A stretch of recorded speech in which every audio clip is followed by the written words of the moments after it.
down inside. Wait by the light of the moon. Come to my window, I'll be home soon. I'll be home, I'm coming home. Oh, hi. Wow. That came up pretty quickly. That's awesome. Hi. Hello. Welcome, my beloveds, to the Wednesday broadcast right here on the Gwenny Be Dead channel. My name is Gwen. This is my channel. And we just managed to get in when it's actually Wednesday and it's still actually Pride Month. So happy Pride, first of all. Yes, we are going to be talking about lesbian movies tonight. We're going to be talking about I Care a Lot, Pariah, and then came Lola. 3 very different films.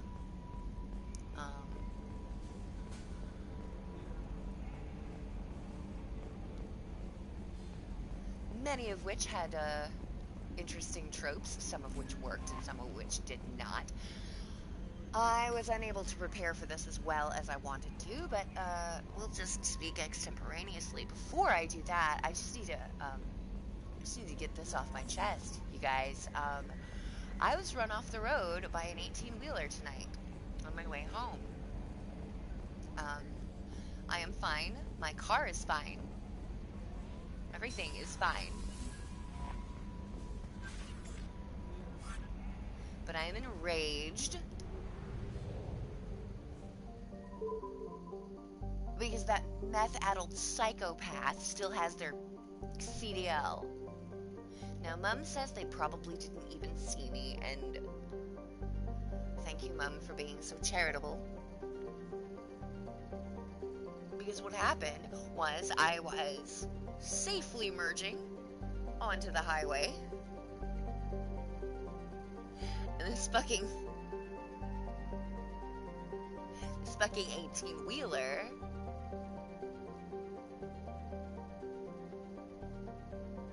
tries to, well, he does, he or she, they, this fucking 18-wheeler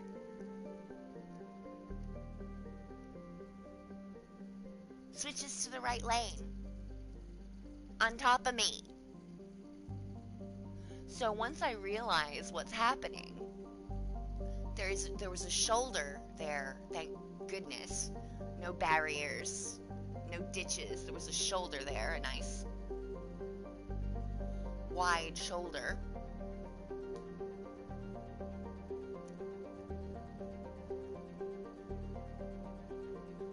So I got under the shoulder.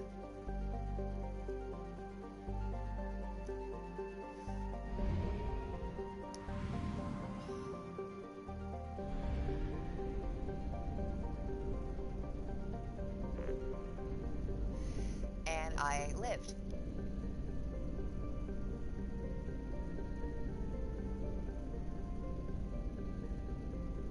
But if you wonder, I don't believe I've ever spoken of my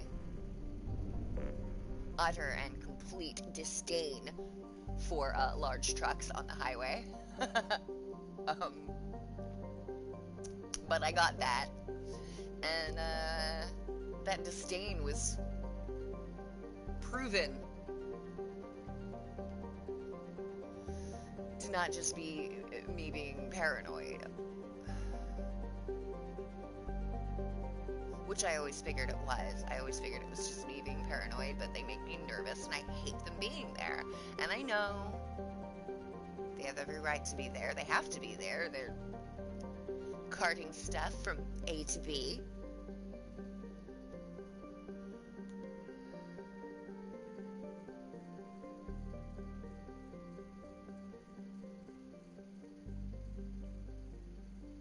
The thing was, after they ran me off the fucking road, then they changed to the middle lane again. Like they just meant to run me off the fucking road, you know? I've never battered my horn so furiously Which is what he said. Right. Oh my god. Yes, I'm fine. I'm totally fine. Don't worry. I'm 100% okay. Alright? So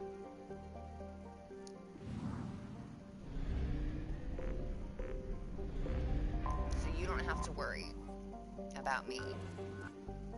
I'm just really freaking pissed off, you know? Really pissed off. Launching probe. I only got 7 probes, huh? Dang it. Well, I guess we'll use up these. Probe launched. And then we'll come back. Probe away. Well, yeah, tonight I'm really glad that I planned for a Probe super away. chill kind of scanning deal. Although, Probe away. I really do want to shoot some fuckers in the face right now.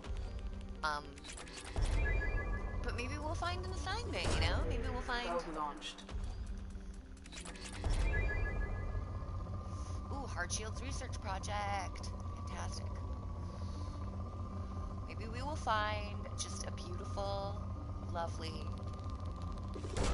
assignment on one of these unexplored planets where I can shoot some motherfuckers right in the fucking face. So I'm feeling really aggressive right now. Clearly I'm feeling aggro. But oh my god, I'm just glad to be alive. I'm just happy that I'm a really good driver. I know I don't like to boast, but I drive a lot, you know. I've been driving a lot pretty much ever since I started driving. I mean, okay, early 20s, more like, because I started driving when I was like 15. You know, for learner's permit and stuff, but like early 20s, driving all the time, because my late husband didn't drive, and so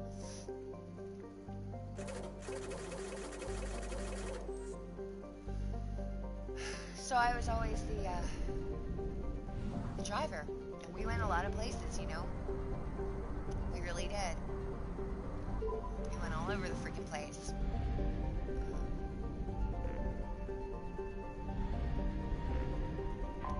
In various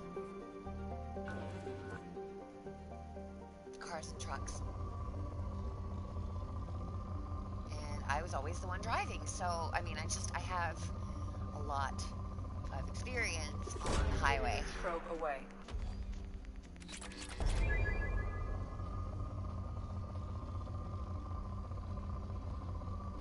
I've been driving a lot for a really long time. You know, I'm going to be 44 in August.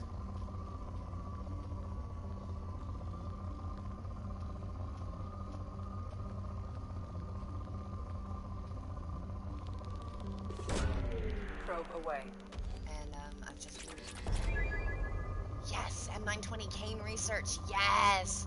That means we can go to Tuchanka. It's gonna be awesome. Oh yeah, I need some platinum. Launching Sure. probe. So, yeah, that was my day. Or, well, my night. And I just don't know if I can get my Marine together to talk about lesbian movies. I want to. Of course, I didn't prepare. Hardly at all. Probe away. I did finish that last movie. Probe launched. You know, last night, like I said I was gonna. I did all the things I'm supposed to do. I just, well, except I meant to watch them all again, but I just did not have the time to do that this week. And for that, I apologize. So it's gonna be a little bit, haphazard. know, Launching probe.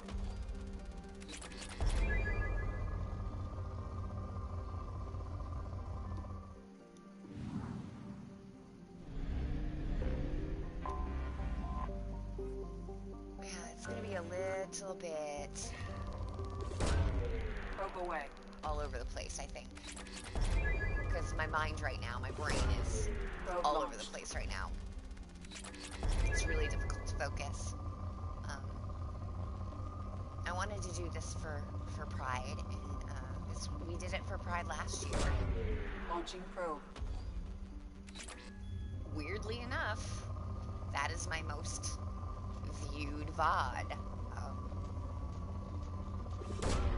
Probe away.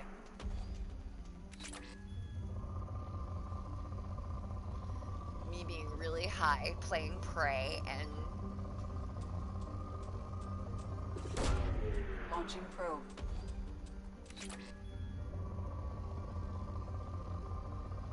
kind of giggling about how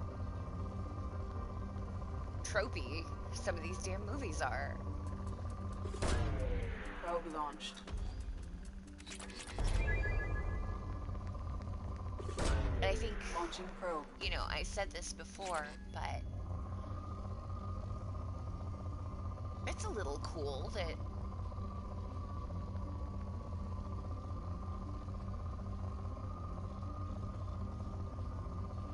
terrible romance movies don't have to be heteronormative. Probe launched.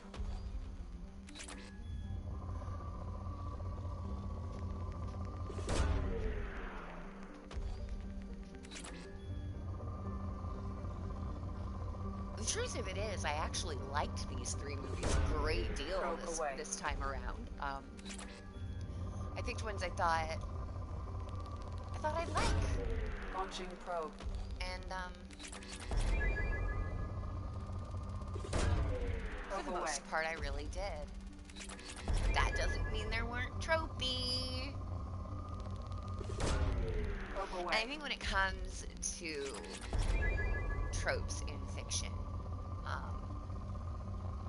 it's all about the ones that you like or dislike. You know what I mean?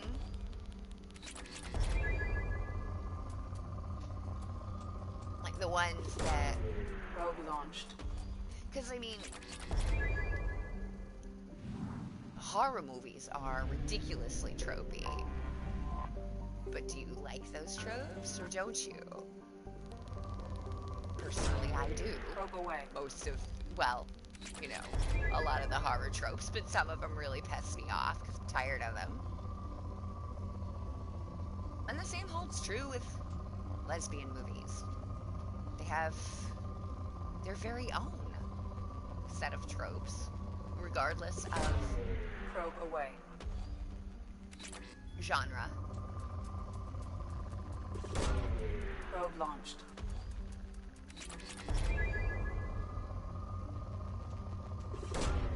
Probe launched. But what I found with these is that, Launching probe. to an extent, these tropes in these films were more, Probe away. I would say, based on their genres. Launching probe.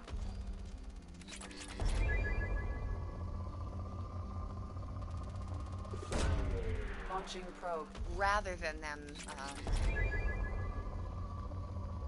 adhering to specifically lesbian movie tropes. Probe launched. So I thought that was kind of interesting. Lesbian or gay or, you know, quilt bag is the Launching acronym probe. I like. Type of movies. It had more to do with their individual, Launching like, probe. overarching genres. For example, Pariah was a coming-of-age film about a young lesbian lady. She was like 17 or something, so it was kind of a coming-of-age movie, but with a lesbian girl, and Probe away. I would say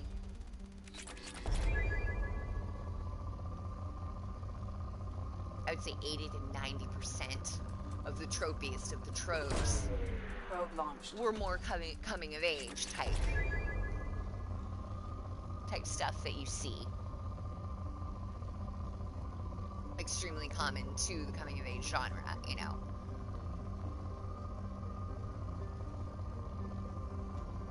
But there were definitely some like gay movie specific things going on in that one.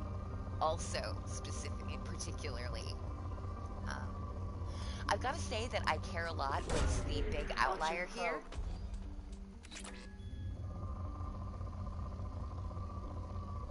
It was an anti-hero movie. I don't know why it was in the Netflix gay collection. I mean, well, it does have, you know, the protagonist is a lesbian, but you know. Launching probe. And so, I mean, I guess that's why it was in the gay bag, but, like, still. It wasn't particularly important that the protagonist was a lesbian, and I liked that. I liked that a lot. It just, Probe launched. Can we just deplete this thing, please? Jeez, give us a... Launching probe. Are we depleted yet? Or are we just gonna keep wasting probes?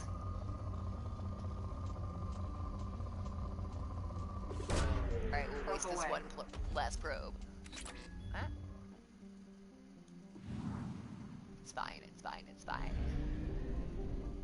Alright. And are you rich? We're only gonna scan the rich ones, I think. Because for now we just don't have the resources.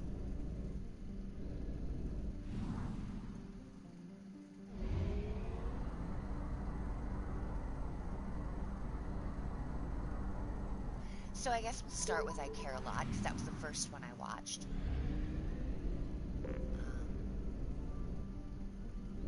What's on planet? Is there nothing? Ah, yes, you. Give your stuff to me. Oh, yes, yes, yes. Please and thank you. Probe launched. I Care a Lot stars Gone Girl, Launching probe. Tyrion Lannister, and Diane Weist. Gone Girl is even more gone in this one, I tell ya. Launching probe. Well, maybe perhaps, I don't know how you'd classify goneness of the girl. How do you quantify that? Whoa, hello. Probe launched. I'll take that. That's beautiful. Yeah, how you would quantify the goneness of the girl, Probe but... launched.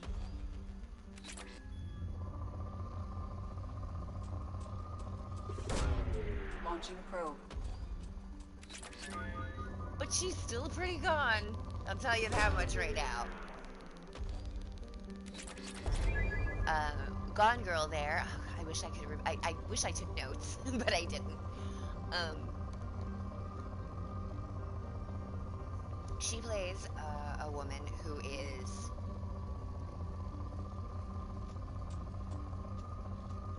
basically running an elder care scam. Probe away. Oh, Alicia Witt was in it.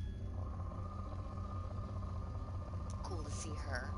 Hadn't seen her around since Twin Peaks: The Return, so it's good to see her. Always like a little bit of Alicia Witt. Launching probe. But yeah, so Gone Girl's running an elder scam, and Probe launched. well, Launching probe. she fucked with the wrong granny, basically, in Diane Weist. Launching probe.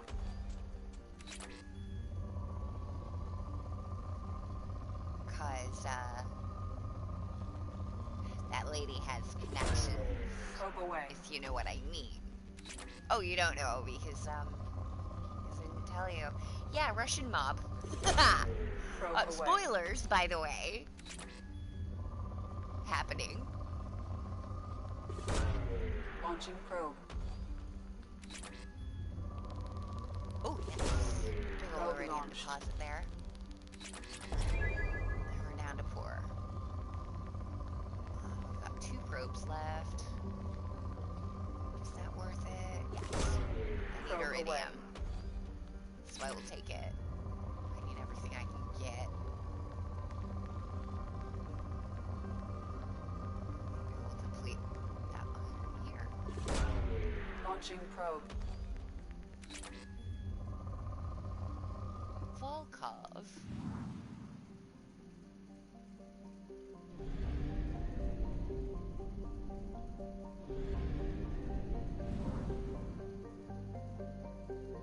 Wasn't that an amp or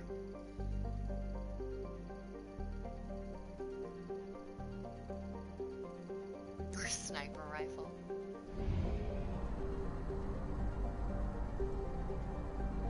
Mass Effect 1.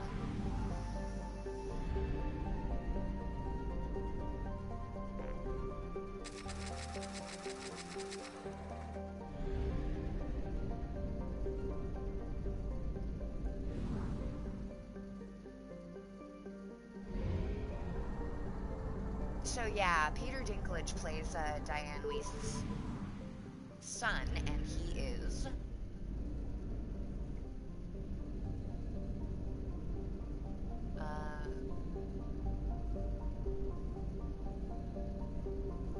Russian mob kid.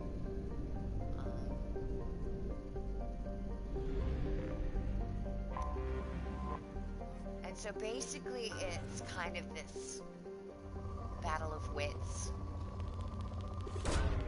Launching probe. Well, Gone Girl uses her wits.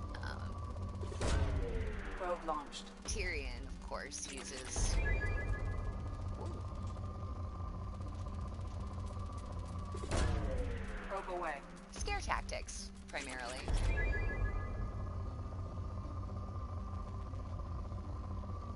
Until he realizes he's got to use his wits.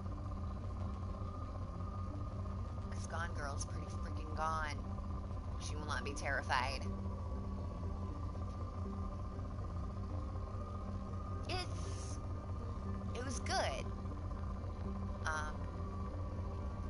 You know, I saw a lot of people be like, oh my god, but she's horrible. Yeah, she's horrible. It's an anti-hero movie. Did you like Breaking Probe Bad? launched. Did you think Walter White was interesting?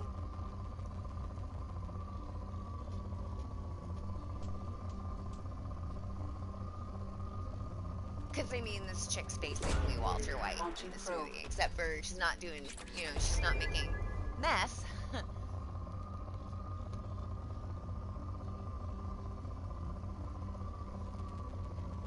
But instead, scamming the elderly out of Launching probe. every penny that they have.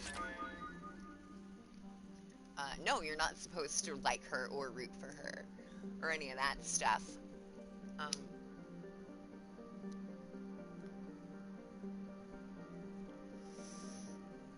The fact that she was a lesbian, I think, was kind of incidental to the film. She has a beautiful girlfriend whose actress name I can't remember, and I know I've seen her in something, but I'm just not, I'm blanking, and I didn't take notes. Because I was going to watch it again and take notes, and I didn't, and I don't even have bullet points. I'm so sorry. What a disaster. But you know what? This broadcast has always been a bit of a disaster. It's part of its charm, okay? Launching probe.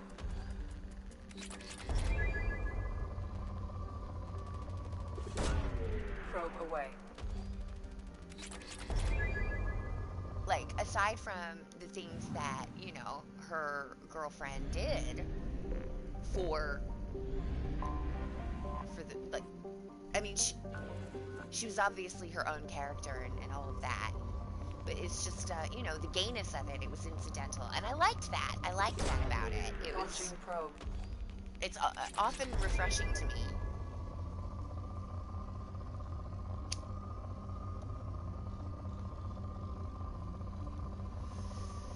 To see movies about, you know, Launching probe. queer, I still don't like the word, quilt bag characters. Launching probe. I know we've taken it back, I've just never liked it. I'm trying to be okay with it. Probe I'm away. okay with loony, right? I'm okay with lunatic and loony and all the nasty ableist stuff for bipolar Launching people. I probe. think we should take it back, but for whatever reason, queer just bothers me, and it's the term, I know.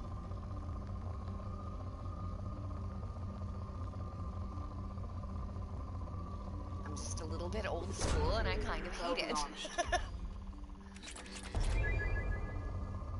Quilt bag. It's nice to see movies about Launching probe. quilt bag folks. Probe away. Which is my favorite of the acronyms.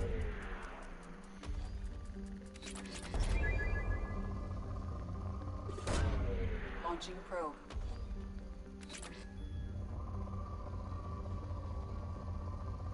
Where the whole thing isn't just, yeah, we're super gay.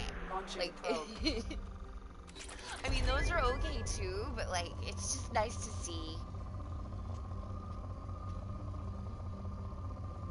regular terrible people doing, you know, regular terrible anti-hero things.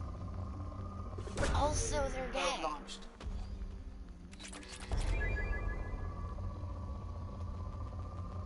It's refreshing to me. Launching probe. Perhaps you feel the same. Perhaps you feel differently. Please let me know.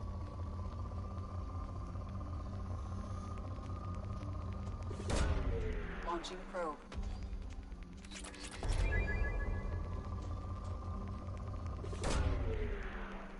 None of the tropes in I Care a Lot had anything to do Probe launched. with gayness or Probe away. sexuality. In Probe a sense. launched. Yeah, no. Like, none of those things. Her girlfriend Probe was launched. part of the business.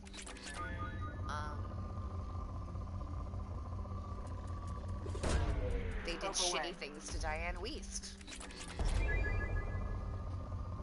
And Diane Wiest, no shit Probe launched. from nobody. I really like her. I've liked her for a very long time. Boy, it was weird seeing her though, because we've all gotten older, you know, and she's always been Launching probe. much older than me, and now seeing her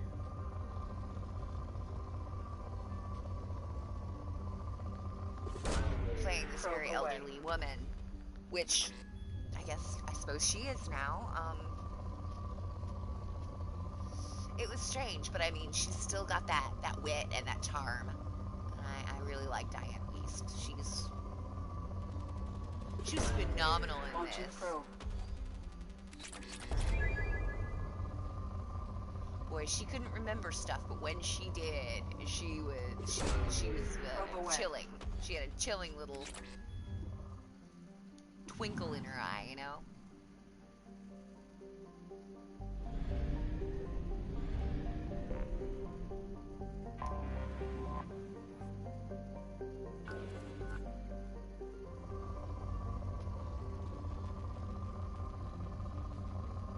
I would say that the tropiest away. thing about it was that she kept a getting away with such Probe away. just blatant abuse.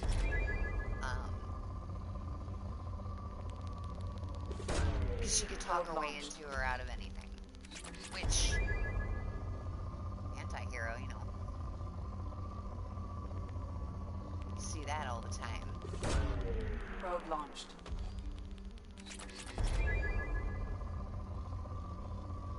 And of course, a lot of Russian mob tropes Probe as away. well.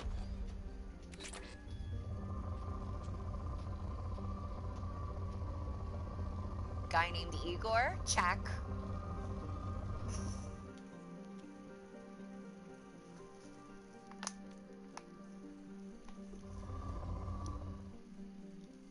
I think there was a Yevgeny in there as well. Thankfully, Dinklage did not try to do a shitty Russian accent, although I kind of wish he had, because I love Probe away. terrible accents.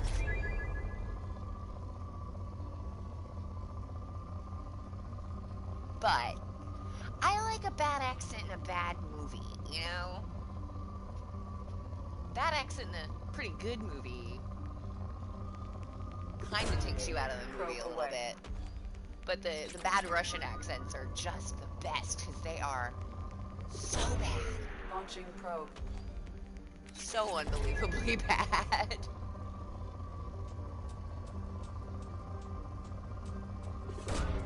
Probe away.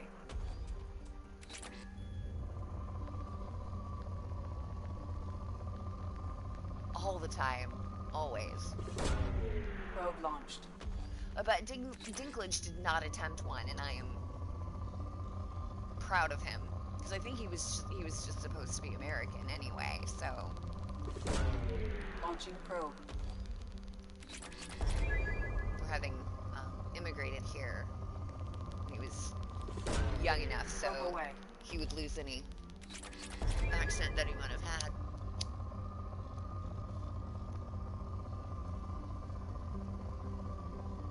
So yeah, not really the tropiest of movies. It was pretty good. I liked it. Probe away.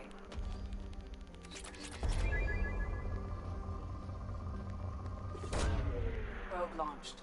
At the end, like, Gone Girl kind of gave this speech that was kind of like, Launching probe. it felt like it was supposed to be a "you go girl" kind of statement.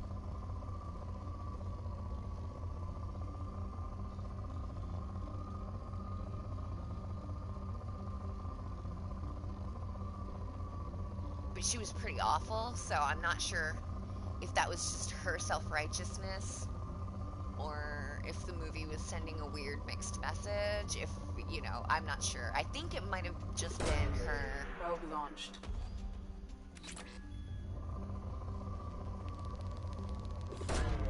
Probe launched.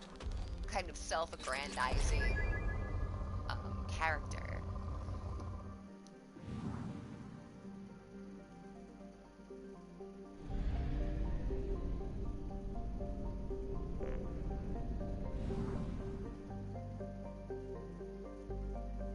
How many probes do we even have? Probably not enough to get started over here. Fuel at 1/2 capacity. No problem.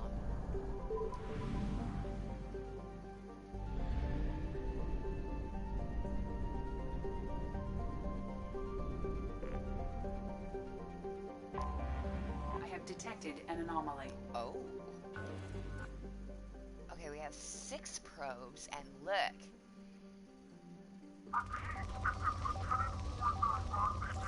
Okay, first of all, that is a huge platinum deposit, and I would take it, thank you. Second of all, hey, do you want to shoot some guys in the face? Probe launched. Something on our sensors.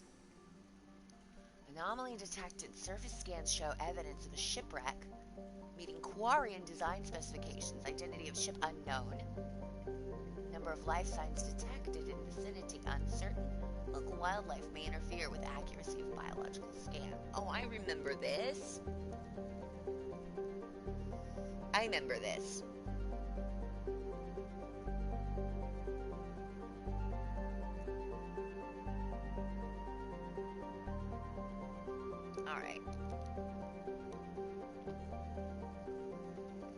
let's go ahead and land and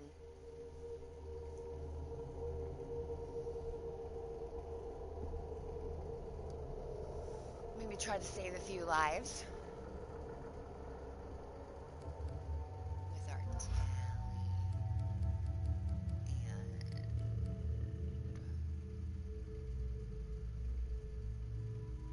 And yeah, a bit of grunt.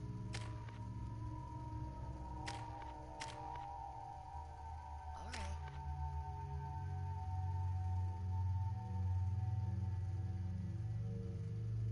We're not gonna level up tonight, probably.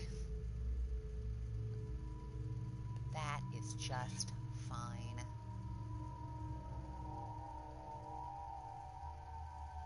I want the black hole gun.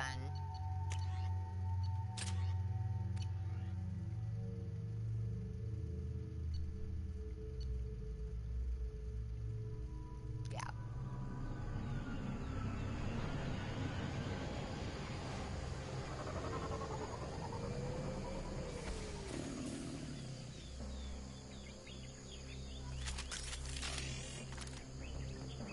I am detecting a single Quarian life sign in your location. Judging by the suit's erratic readings, Quarian is badly injured. I am also detecting multiple native life signs near your landing site. I would say that I Care a Lot is probably the least tropey of the trope movies.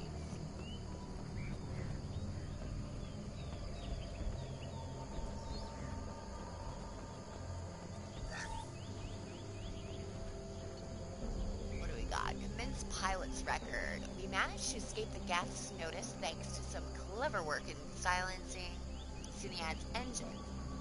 Strain on the old ship was too much. The best we can hope for is to find a friendly spot somewhere in the Sheol system.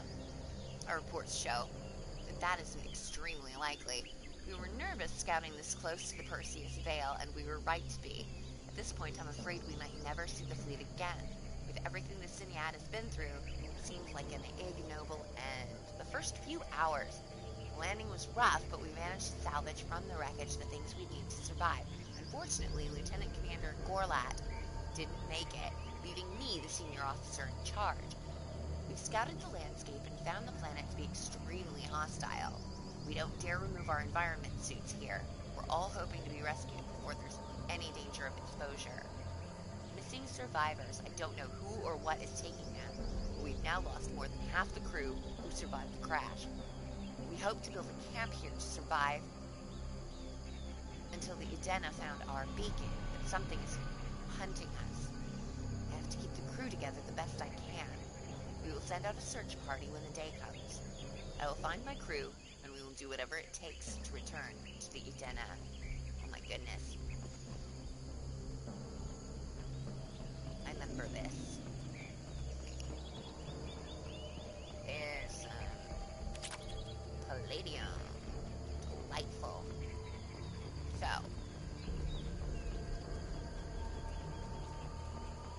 yeah, in terms of tropes that we can laugh at together, there weren't a lot in I Care a Lot.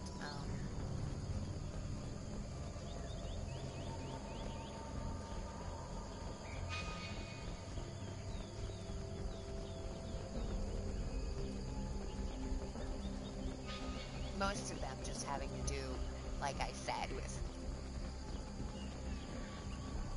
Russian mob and anti-heroes. Okay. The Quarian life signs are stabilized. I recommend securing the area in preparation for shuttle extraction. Alright, buddies. Ambush incoming. Combat throws away. Quick!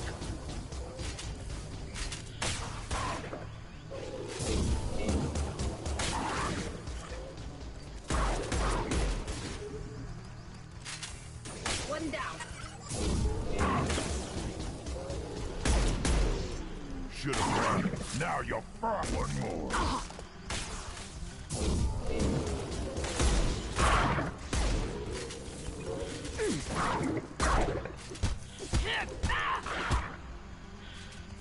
Can't get along.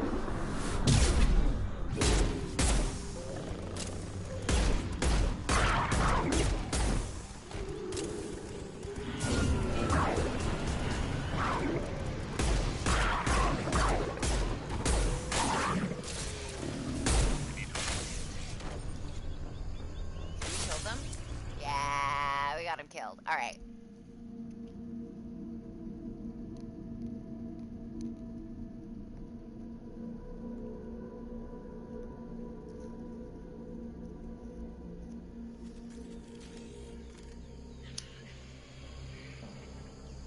Now, Pariah was about a young girl. Quarian life signs are stabilized. I recommend securing the area in preparation for shuttle extraction. I got it. Ambush incoming. Right. Combat dropped away. Yeah! One more.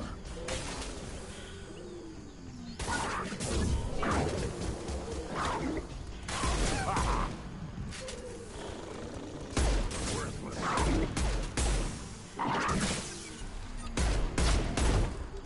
I'll put them down. Thank you. Got it. One more. Good job. Impact shot. You. I am Logan. Shit. Did we fail? 100% fail.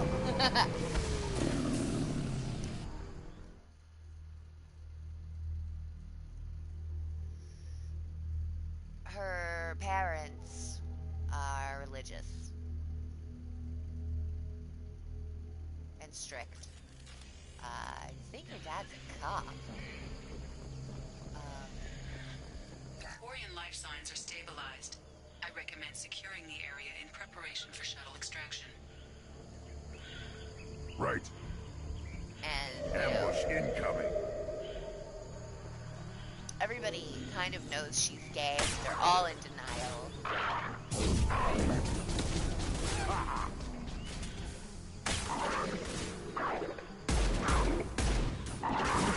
One down. Nice. Wait.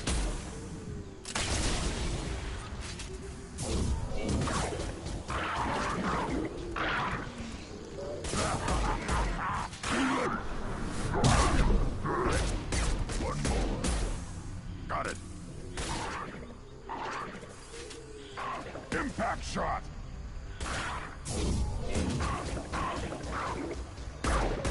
Right. Now you're weak. Right.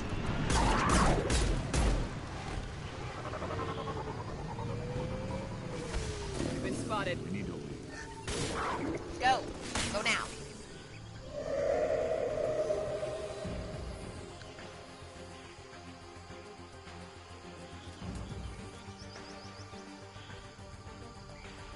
Somebody help the woman.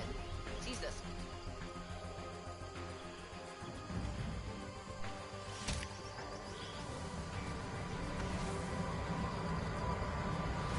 Coordinates received. Edina inbound for pickup. You've done us a great service. Expect to hear from the captain. If you enjoy coming of age pictures, by the way, I think this is a really good one.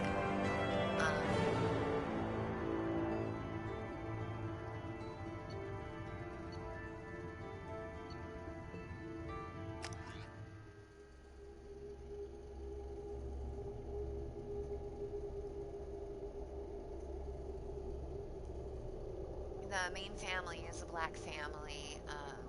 You don't really get sort of the African American perspective a lot. You're getting it a lot more now with films like Moonlight and everything, but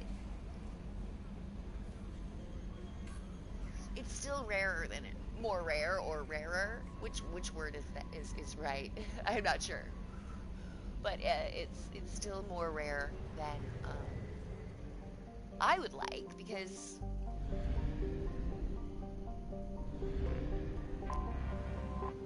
I think these perspectives are important.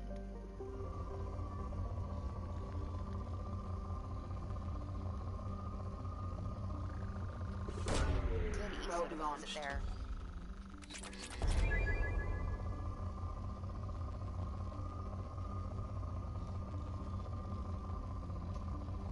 So yeah, her mom's really strict. Her dad tends to be less so. Oh, they're constantly arguing.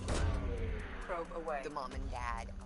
Their marriage is a shambles. It's never really confirmed that the dad is cheating on the mom, but... Oh, damn it, we're out of probes. Alright. I'll be back. Jeez.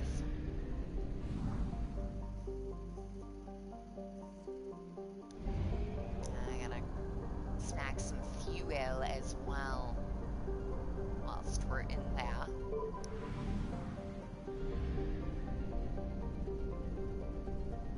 Yeah, it's never really confirmed that the dad is cheating on the mom, but he's definitely stepping out. I mean,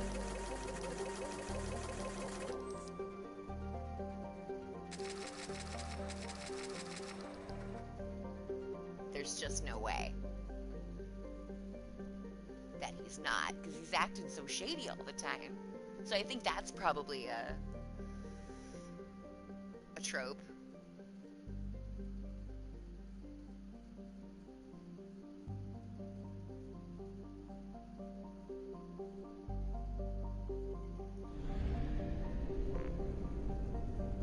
You know, they're constantly arguing. These coming-of-age films. We were at Sheol, right? Yeah. Sheol was the system we were hanging out in.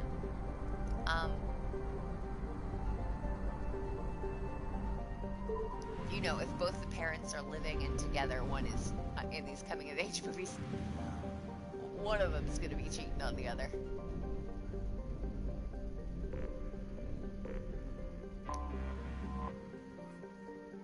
Or at least strongly implied. That's what I'm saying. Launching probe. Also a lame stereotype. But away. so much more of this movie seemed so Probe real away. to a lot of the experiences that I have heard about. I was pretty lucky, you know. I think I'm lucky a lot. My parents don't give a shit who I love. They never did. Probe away.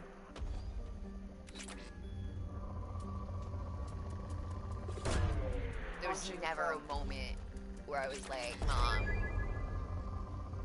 Dad, I'm Pan, you know? Probe launch. There was never, oh, it's just, you know, you're just going through a tomboy phase, whatever.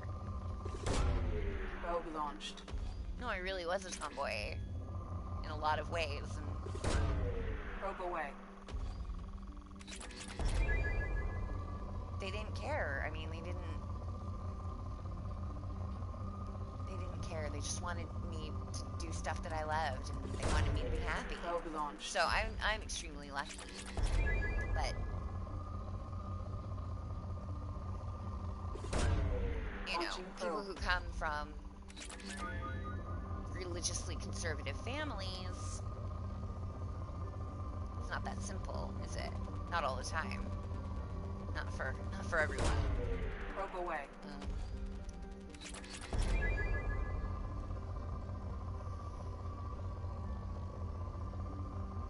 One thing, and this is a trope, it's fucking real, alright? Probe away.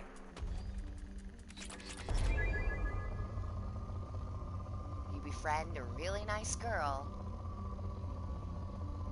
She's into the same stuff as you. Launching probe.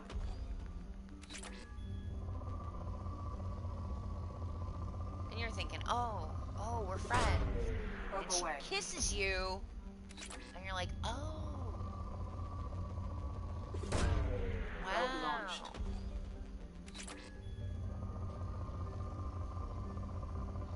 goes deeper and deeper and deeper, the relationship does, until you do some super gay shit together. And then she's like, well, not, you know, Launching probe. actually gay. Hey, don't tell anybody about this, alright?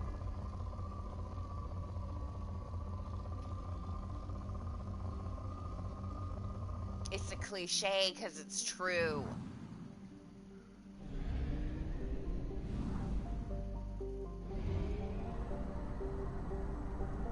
So many times.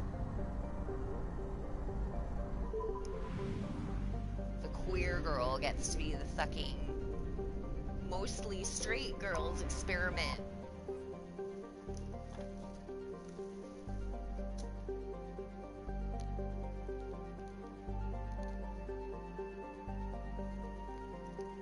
I'm not your phase, miss.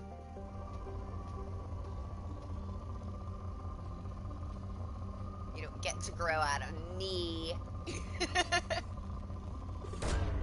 Launching probe.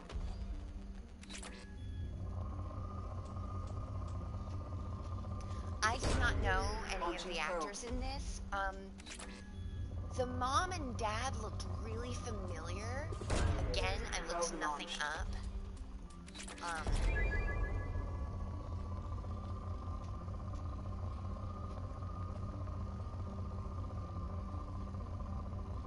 But I know I recognize the mom for sure from something. I'm just not placing her, you know?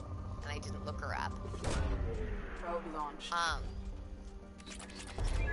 But the rest of the cast, they were young and new, or new to me anyway. Launching probe.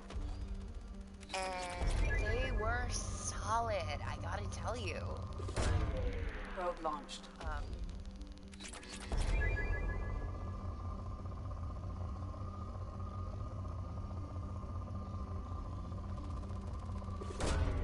Probe away. The young woman who played the protagonist was sensational.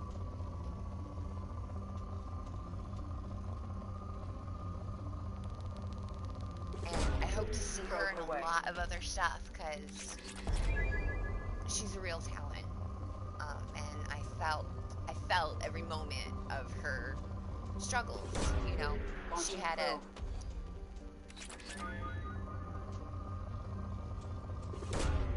Probe away. she had to dress a certain way at home, and then she would go to school and she would go immediately to the bathrooms and like Probe away. change into her real clothes, you know?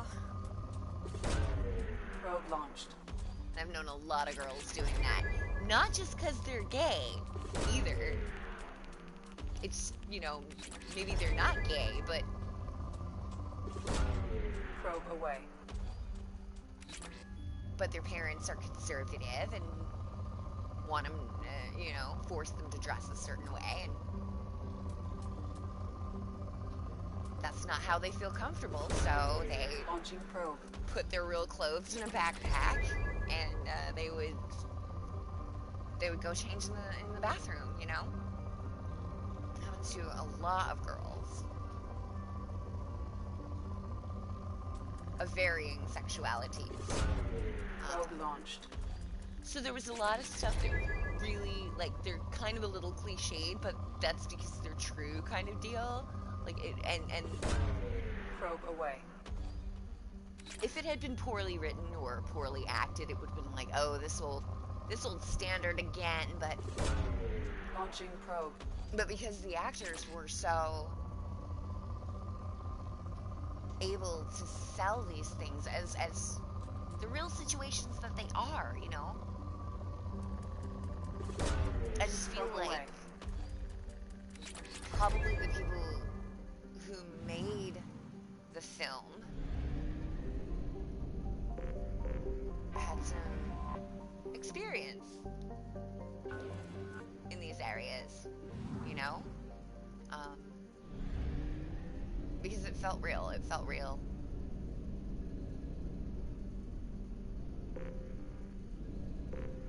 A lot of these experiences are things that really do occur. Oh, hey, I got a trophy. Galactic Explorer. Yeah, that's me.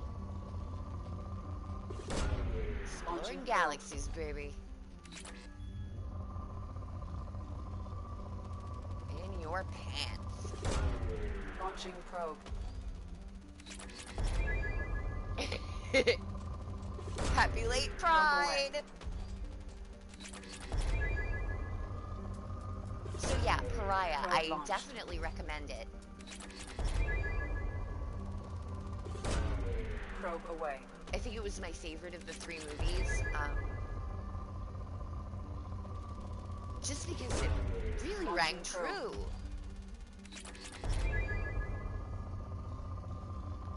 In so many ways.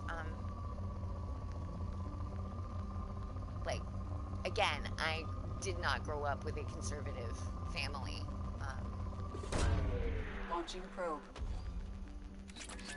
But I got a lot of friends who did, and, you know.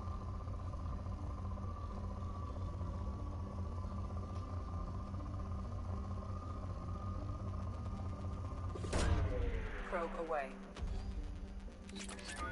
It's hard to be yourself when you're that age, to begin with. It's hard to know who you are. You're just trying to figure it out, you know. Launching probe. And you're getting a lot of contradictory messages from everywhere, and your brain's not fully developed, and you're just trying to figure out your identity. You're trying to figure out who you are, what you want. Probe launched.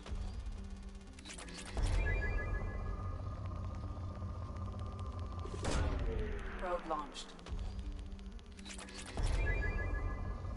And I feel like if your parents are extremely conservative and disallowing you to explore those things, it's really hard being that age. It's really difficult.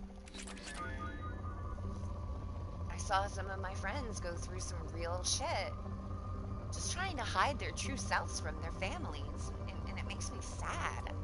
It made me sad then, it still makes me sad that they knew, nothing just that they felt like they had to do that, they knew they had to do that.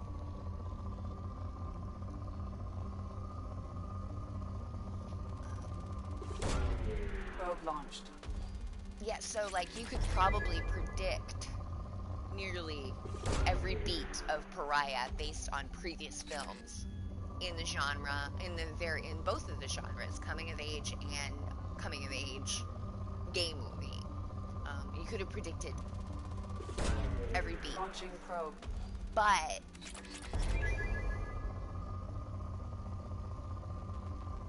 because the writing and the acting was so spot on, they sold it just so well. It all rang completely true. And you realize, oh, you know what? I'm not predicting this because it's a crappy tropey movie. I'm predicting these things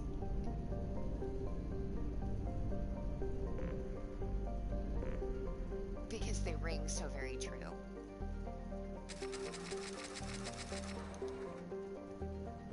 And you can look at it and go, you know, I know people who went through this, or I went through this myself. I thought it was great. I thought it was fantastic. It was really good. It was my favorite, I think, of the 3 movies. I really liked I Care a Lot as well.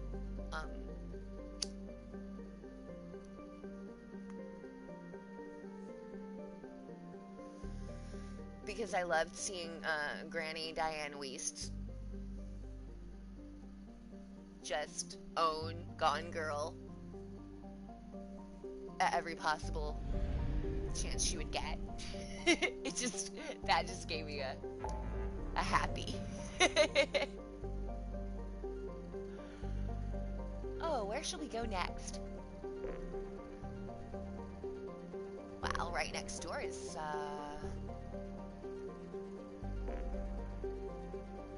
yeah, we could go back to the Far Rim.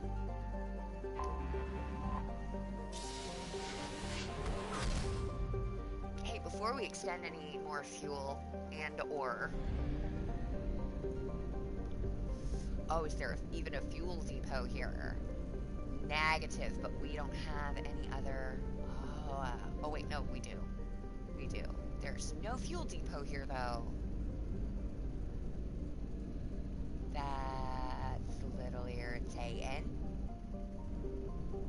Ooh. Into the prematurely dying sun we go. And sparklies?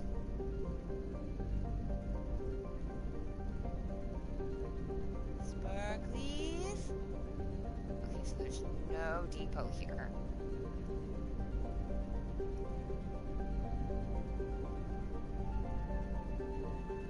Alright.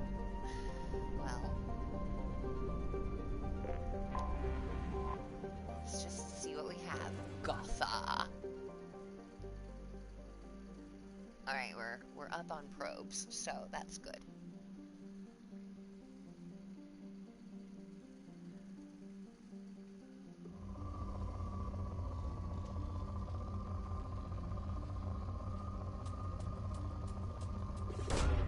Probe away. But yeah, you know, a lot of the reasons that tropes become tropes is because writers are out there writing their experiences and Probe launched. they ring true to a degree sometimes. It's not always the case. Sometimes it's laziness, sometimes it's just Probe away. not actually writing what you know and Probe away. writing what you think you know. If you know what I'm saying. Launching probe. But I definitely think that the ones in Pariah, just, they were sold so well, and they rang very, very real to me. I don't have kids, but, and I know that sometimes I talk about how I've got this Swiss cheese of a memory because of all the fucked up shit I've done to my body, but, and that's true. That is 100% true.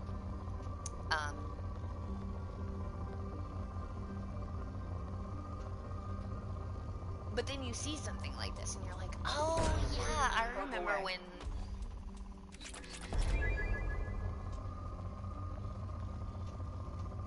X had to do Z. Because why? Probe launched.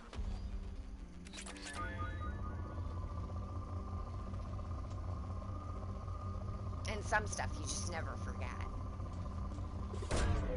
Launching probe. Like the first chick that uses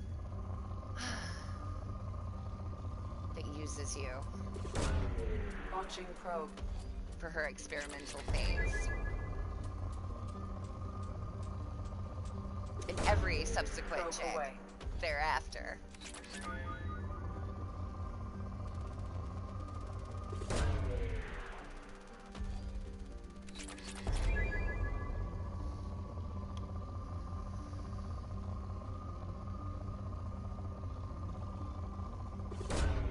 Launching probe. When that happened in the movie, I was like, oh damn.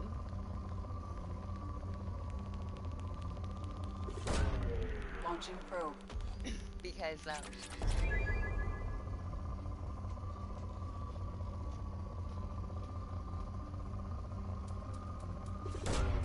Launching probe.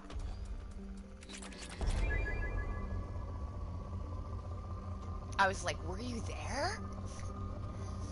No, the writer wasn't there. It probably happened to them too. For heaven's sake. Launching probe.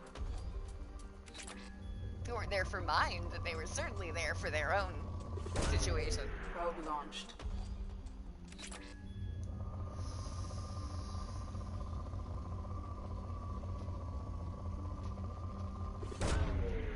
away.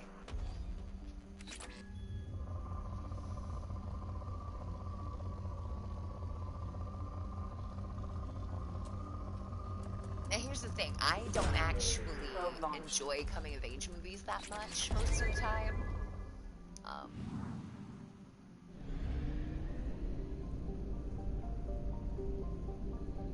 They're just not my cup of tea, usually. But that was kind of the point of doing, this. I wanted to find movies in different genres that were not just, because last year it was primarily romance and drama that I went for. Okay, wait, that's telling me it's only 75%. Oh yeah, because there's a... Alright, how much fuel do I have? This should be enough to get there and back without draining the rest of my resources. Alright, cool. Ma'at. What's in Ma'at? Oh, this guy. What's you? Oh, you're moderate. We're not going for the moderates yet.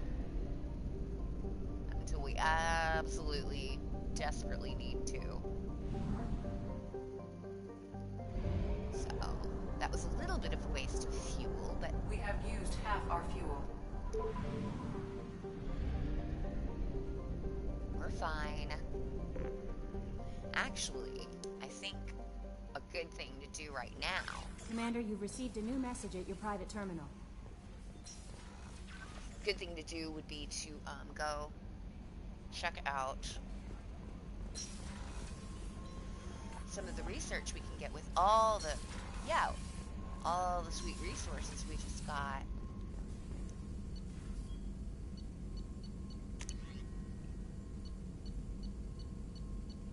Yes. Yes. Yes. Give it to us.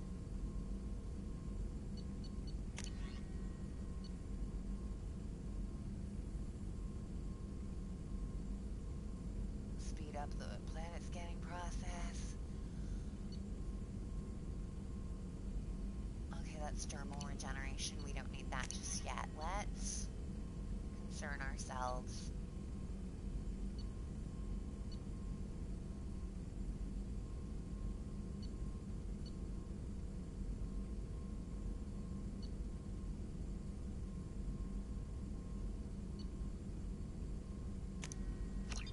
Some of these.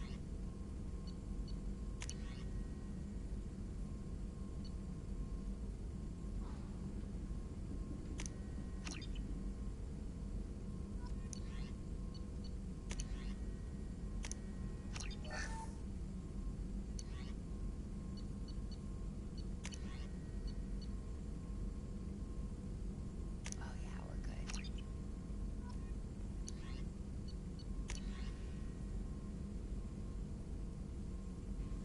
Hold on before we do that.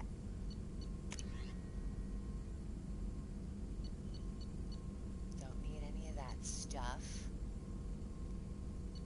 Actually, right now...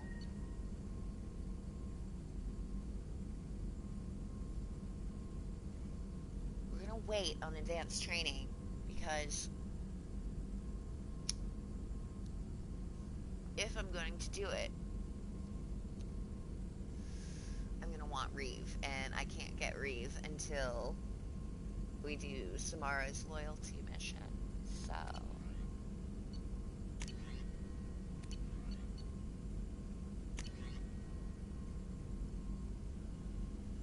hell yes, we'll take the biotic cooldown. Thank you.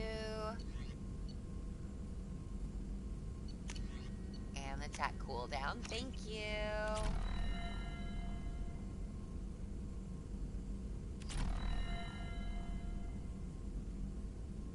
Glorious. Unity upgrade for full health. Perfect.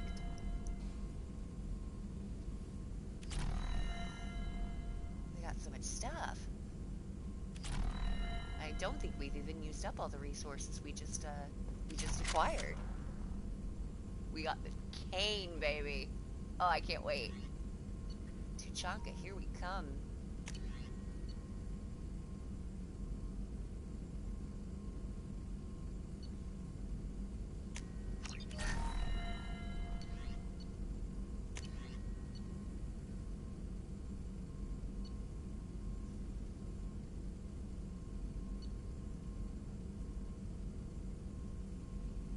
Okay, that's 1,500 and oh yeah, we've got enough. Or 15,000 and yeah.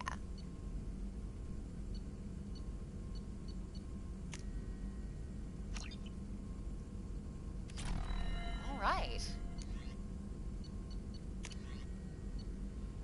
Do we have enough iridium? Yes, we actually do. So let's get that advanced mineral scanner. Let's do it.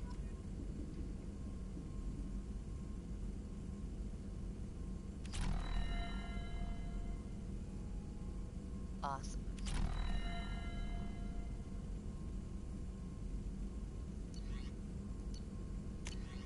Alright, we'll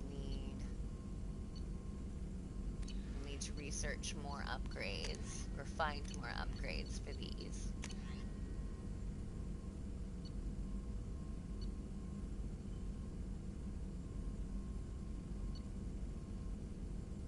I do kind of want that collector assault rifle just to see. I won't be able to use it myself, but does it use its power source seems to be an internal organ with biotic capacitance? Capacitance? Is that a word? It is now. Ammunition resembles pellets of metallic enamel that strip shields off enemies with deadly efficiency. It's only 5,000 iridium. And I still have a surplus of iridium, which, I mean, I'll need more of, but there's lots more places to go for iridium, so I think we'll just get it because I'm curious.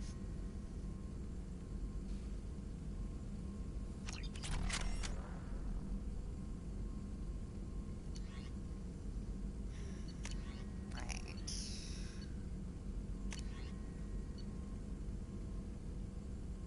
And that's just the dermal regeneration unit, which I don't need.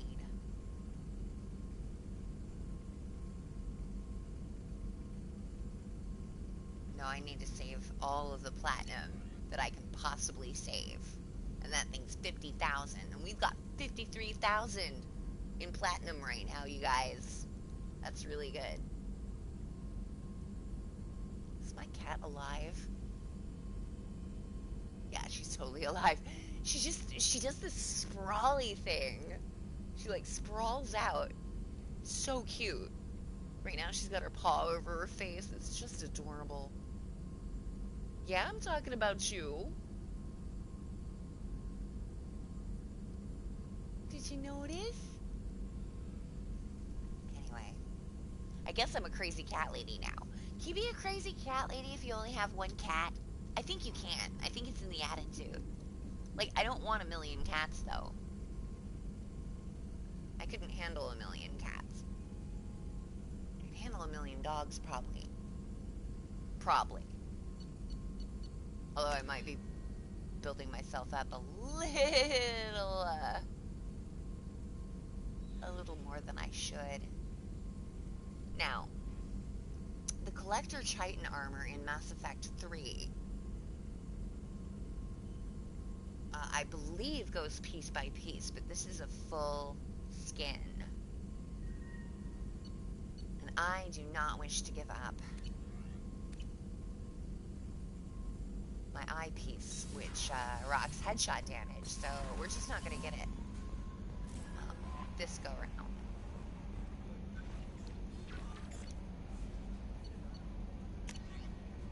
Cinead, thank you from Captain Isimal Vasidena. Commander Shepard, please accept my sincere appreciation for your efforts in locating the wreckage of the Cinead. That ship has a storied history with both the migrant fleet and Cerberus, and we are pleased to know that her wreckage can be salvaged by my people. In finding and stabilizing Lieutenant Forzan, you have returned to the flotilla. Sorry, I don't have my glasses on. One of her newest and most honored heroes. Your efforts in furthering the Quarian search for a new homeworld will be remembered. Better be. We're gonna have to have words. Hi, Kelly. That Kasumi is an interesting addition to the crew. I can see why she's good at her work. She never reveals anything meaningful about herself. It's all on the surface.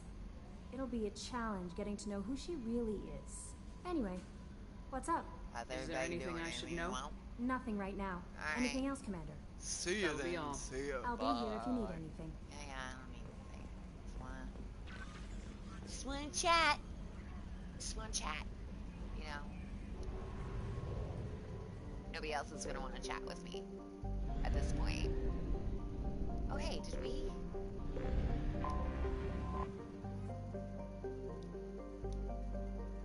Oh.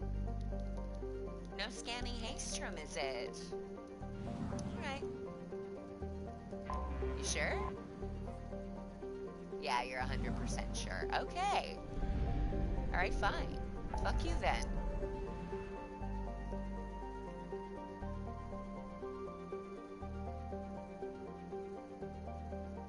Well, what's next, huh?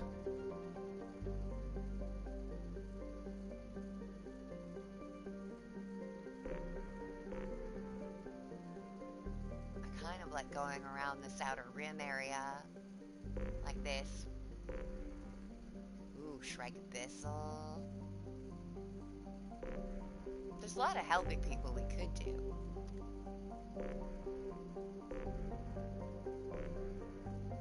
But the plan was to scan for resources, but man, did we scan for some damn resources, huh? We got all that stuff.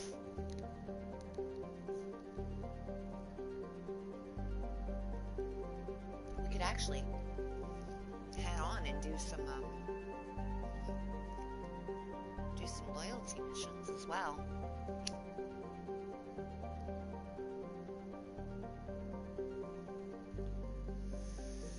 Maybe whilst we're poking around, we'll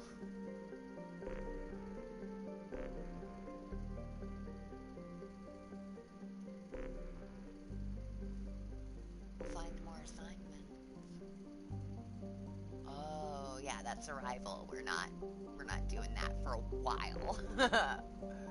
Definitely not. Oh, guys.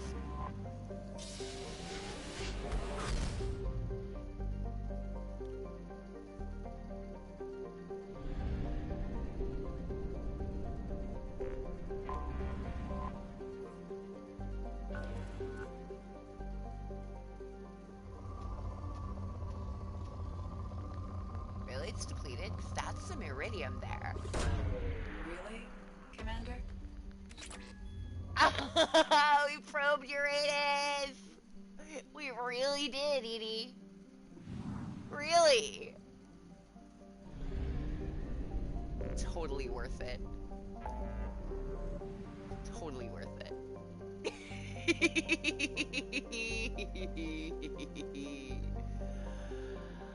Oh, God, I love this game.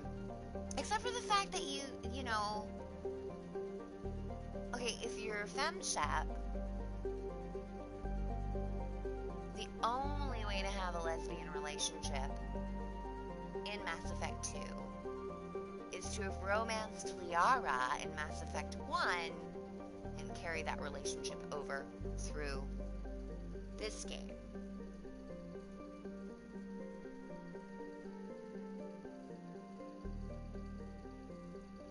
There is literally no way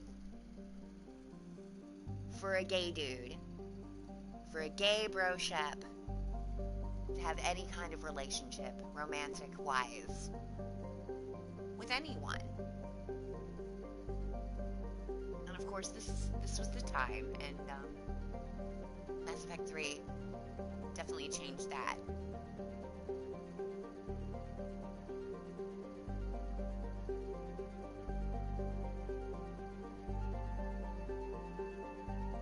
I cannot remember if Dragon Age Origins. I know it allowed a lesbian relationship between a female warden and Liliana. But I have no idea if a male warden could romance Zevran. He could romance Zevran. That's right. So Dragon Age changed things. Because I know for sure in Dragon Age 2,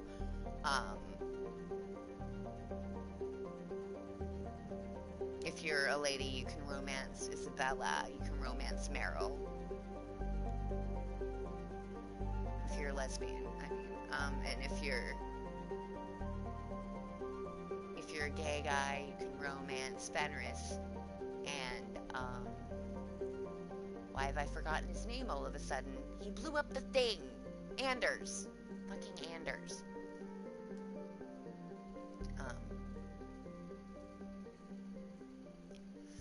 None of them are exclusively gay. You can romance them regardless of your gender.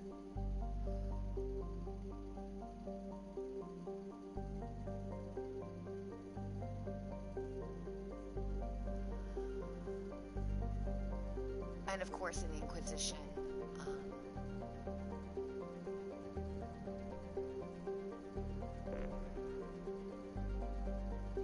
there's Dorian, who is amazing. And there's Sarah, who is controversial. And Bull and Josephine will romance you, regardless of your gender.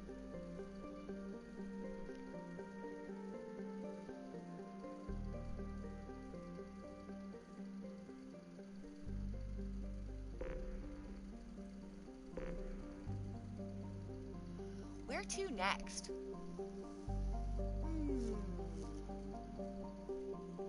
Shall we help Tally? I feel like we should help Tally. I also have a third movie to talk about. It was my least favorite of the three. It was not bad. It was not great.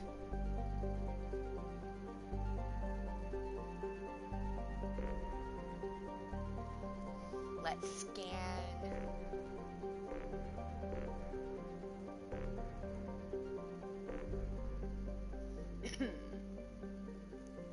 Let's scan the Rosetta Nebula a little bit. We'll talk about that one. It was called not Along Came Lola, and Then Came Lola, I think. Oh gosh. So, do you remember that movie Run Lola Run? Highly stylized Groundhog Day.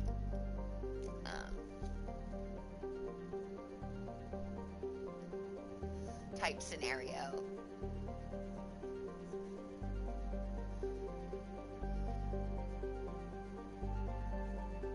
A sexy chick with brightly colored hair has to get to a place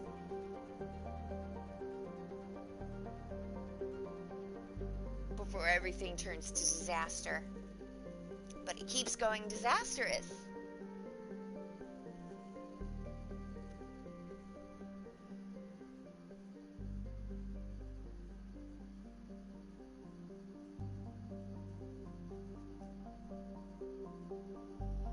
Well, this was like a gay rom-com type twist on Run Lola Run. Specifically, they were inspired by Run Lola Run. It was in the movie description, and that's what caught my eye. Because I was like, that movie was pure fun. That was just a fun-ass movie.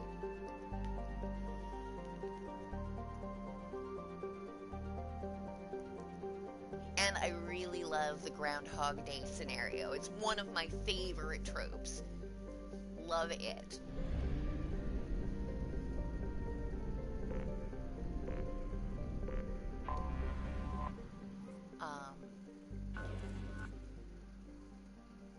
You can sometimes tell these rich planets just by looking at them. They're bougie. So...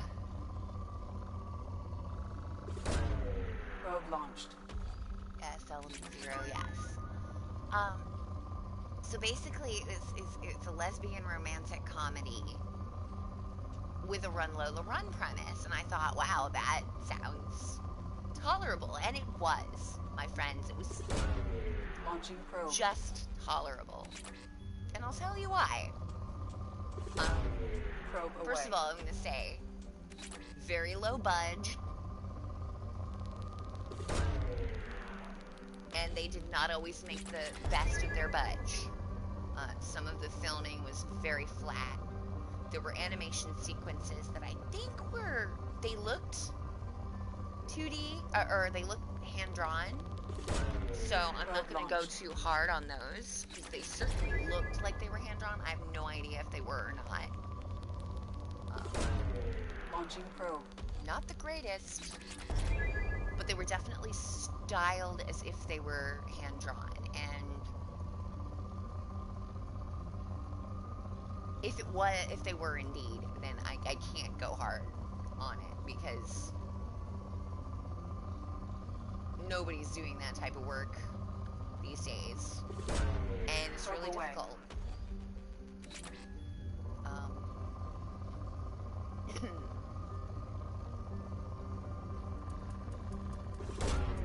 Launching probe. We have so much palladium right now. We are swimming in palladium. So basically, Lola is this photographer. Oh, also, Probe launched. some of the actors looked vaguely familiar. I probably have seen them in other lesbian romantic comedies.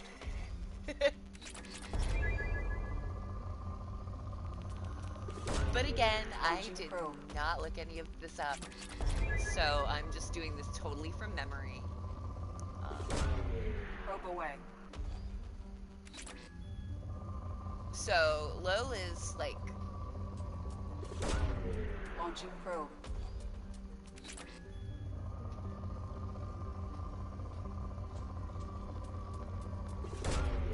I think they're all in their mid-20s, cast type. We're supposed to be post-college, like deep in their careers, you know. Launching probe. Mid-20s, early 30s, that type of area. Anyway, Lola is this commitment-phobic Probe launched. lesbian who is dating one of the most beautiful women I've ever seen in this movie. I mean, the woman is in this movie. She's the most beautiful woman in the movie. Everybody's so pretty in this movie. All the women are so beautiful. But the woman that Lola is dating is just, wow, stunning. Kind of like a cross between Courtney Cox and Sherilyn Fenn. A little more Courtney than Sherilyn. Just a beautiful, beautiful woman. Anyway, so they're together, but Lola's like this commitment phobe, and she also like has trouble staying on time, and there's just all kinds of stuff, and Lola has to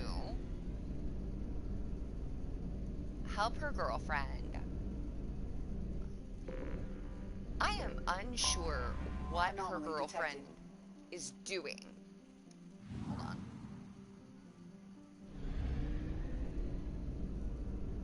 Okay, that's to help Jacob in the other area. So Joab here, we detected an anomaly, so that means there's a new assignment. Anomaly detected. Yes, I heard you. Thank you. Again for reiterating, Edie.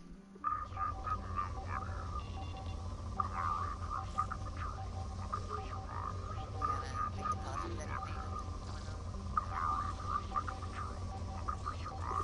Take it. Launching Platinum probe. and... Yes, I know I'm supposed to follow the indicator. Bastards didn't know what hit them. Coming around for a second patrol, looking for survivors. Bastards didn't know what hit them. Coming around for a second patrol, looking for survivors. Bastards didn't know what hit Probe them. away. Coming around for Oh, a second bastard, Scans you're not found gonna know what hit you, buddy. Mercenary activity detected on planet's surface. Communications match blue suns encoding protocols. Possible location for rumored site of illegal archaeological activity. Blue sun's intentions unknown. Well, we got the blue suns. I think that's Zaid's place.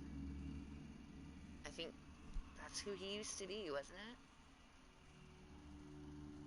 Head of the blue suns. Let's take him.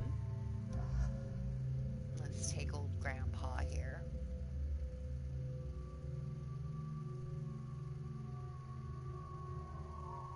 And who else should we take?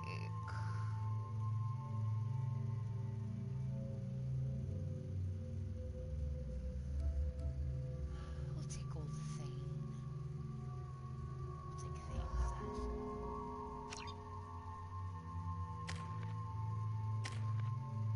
Grandpa and the Lizard Man.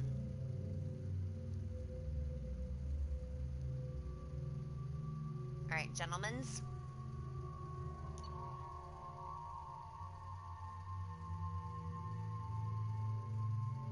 Do I still want... Yeah, I still want the black hole gun. Because I didn't think to use it on the Varen on the last, Okay.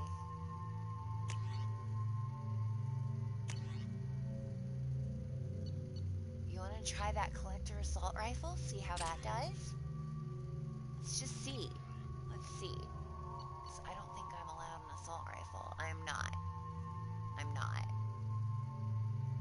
I could have been, but I chose the Viper sniper, you know.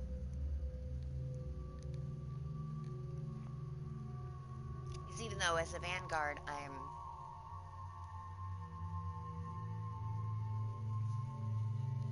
set up for closer combat,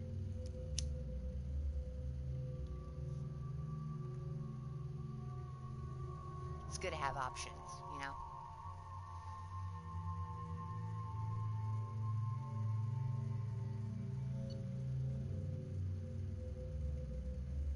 I think the Tempest is the only... Yeah, that's the best one we have so far. Alright. Good enough. We'll make some money through this as well, and that will be useful because we've been using up a lot of money gathering resources, so...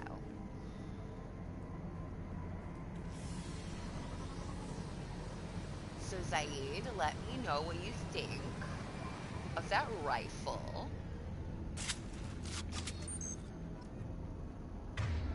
I'm gonna have you equip it. Change weapons. Thank you. Yeah, I'm gonna have Thane keep the sniper. Oh, hi. Hello. Oh, hello. Wait, hold on. Firing an impact shot!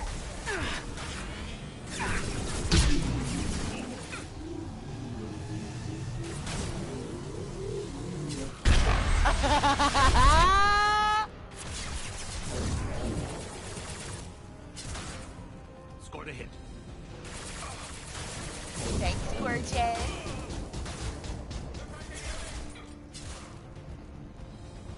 That's some fine crowd control. Firing concussive shot!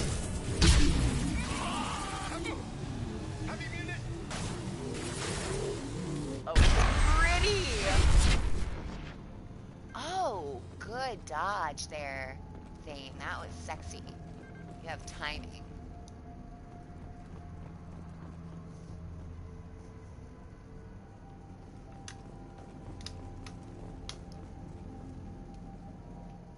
So, I'm not exactly sure what the girlfriend does. Firing an impact shot. Maybe an ad executive? Anyway, Lola is her girlfriend and photographer.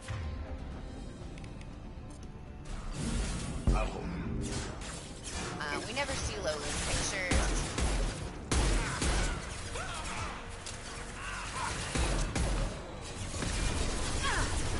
I'm always kind of bummed when you have a story of a creative and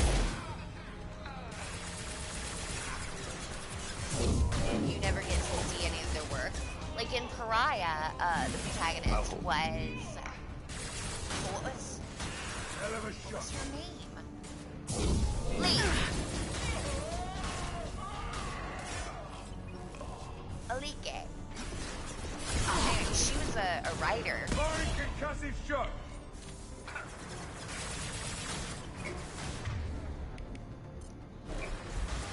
And like they had her reading some of her poetry and stuff, and it was really good. It was really interesting. I mean, it was, you know, it sounded like a teenager's poetry, which it was supposed to because it was a freaking teenager. So understandable. Go now to the sea. Yeah, go now to the sea. Right between the eyes.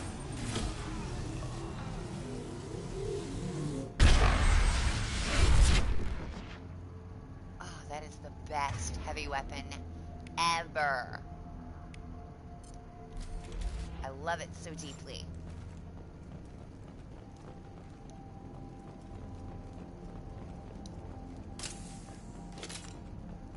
So, anyway, you don't ever see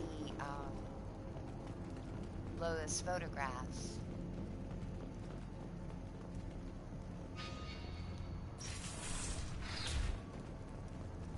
So that, I mean, I'll be honest, that irritated me a little because I would rather, I wanna see if we're doing a story about a creative, I want to see or hear or experience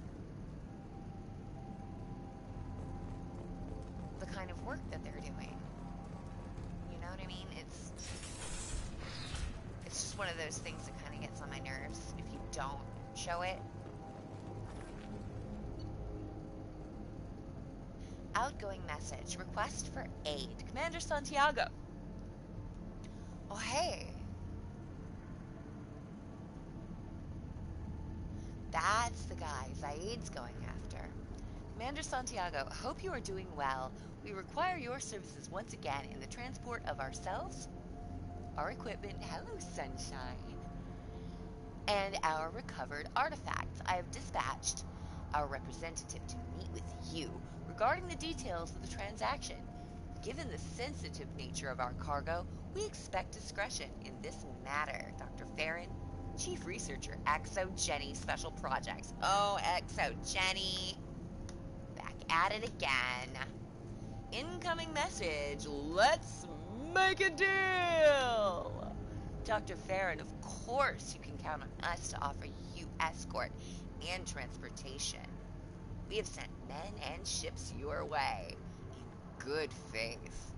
Commander Vito Santiago, Co-Executive Officer, Blue Suns. Anything to say about that, Zaid? Negative. Nothing to say about that, has Zaid. But there was something down here else. Medkit? Perhaps? Yes, there you are. Thank you. We're gonna need that. Okay, so... Oh, girlfriend's name was Casey, I think. We're gonna call her Casey. I think that was her name.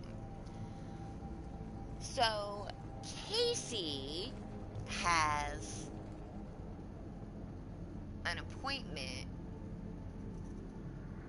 with some big-time winery person. I think Casey's an ad exec.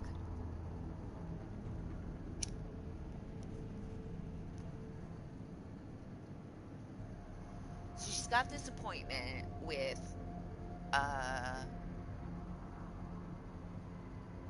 a wine person, and I guess they went to like school together, whatever.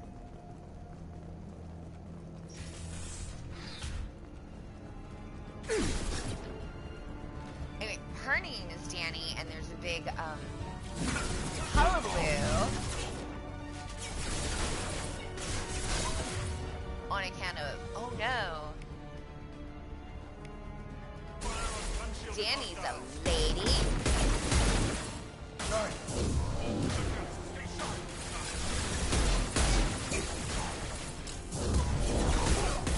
Nice. Oh, who got killed? Thane? Rudy, no!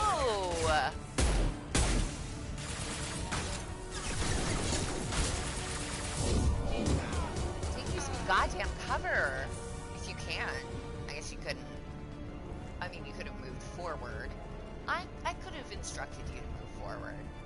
That's true, too. So, this takes place in San Francisco. And one of the tropiest tropes I can think of is that everybody's fucking gay in San Francisco.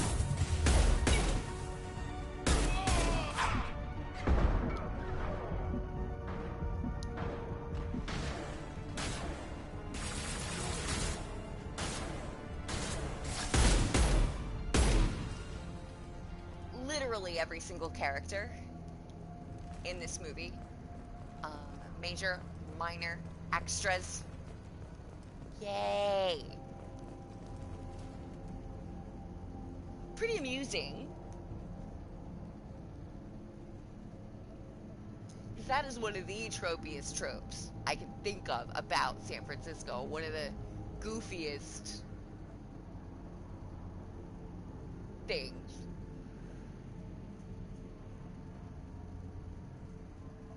Certainly, there's a glorious abundance of gaiety in San Francisco.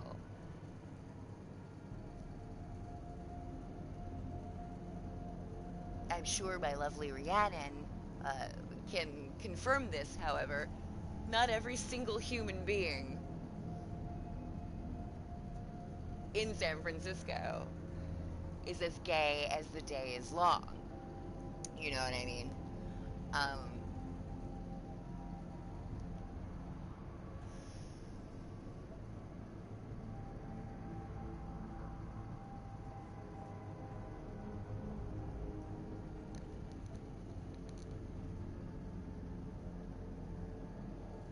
But in this movie, boy, that is a trope.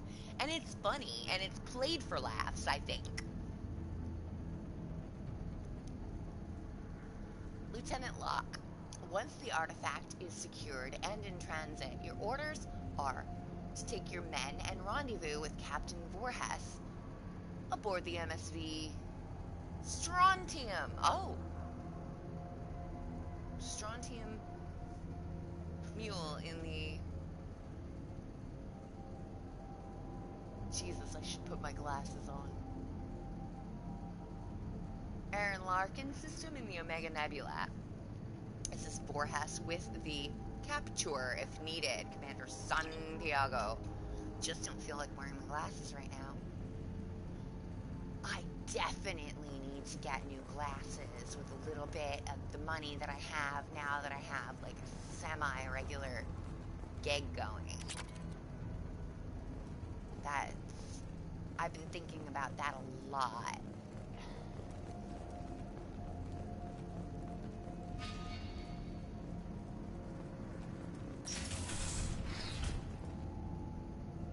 Oh, what do we have? Yeah. have a Prothean video log. Okay, let's scan that shit. Get us a vision. Vision me, baby. Yes, vision me.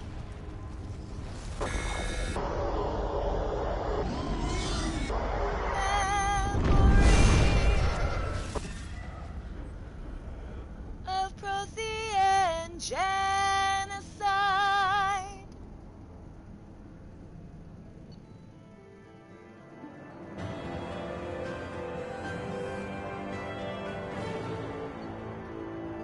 How much money did we get? Not too bad, not too bad. We found more credits than Cerberus paid, but at least they let us keep what we loot, you know? Not enough Ezo. Only 200.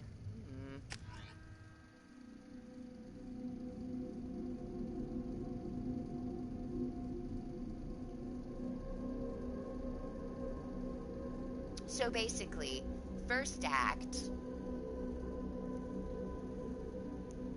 Oh, it's daylight savings time also, and Lola didn't change her clocks. So, first act is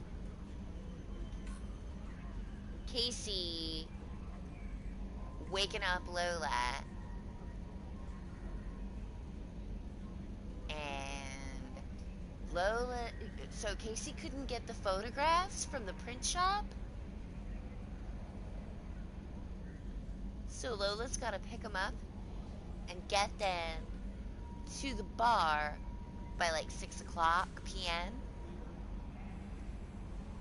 or that's gonna fuck up Casey's presentation, right?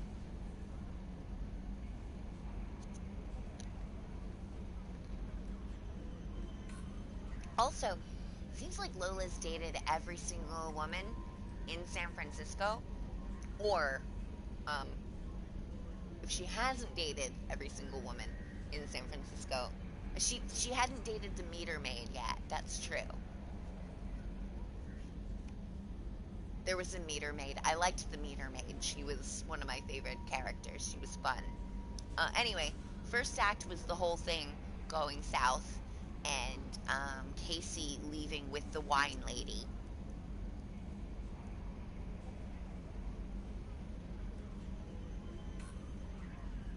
And Casey and the wine lady getting together. Second act, stuff went just a little bit better, but still screwed up. Casey did leave with the wine lady also, but then it was Lola who got together with some other lady because she was upset. And then third act, Lola decides, wait, I'm in love with this woman. I'm not commitment phobic. I'm not a lazy, time-wasting... Well, no, she was never lazy. It's just a question of, like, being there on time for people.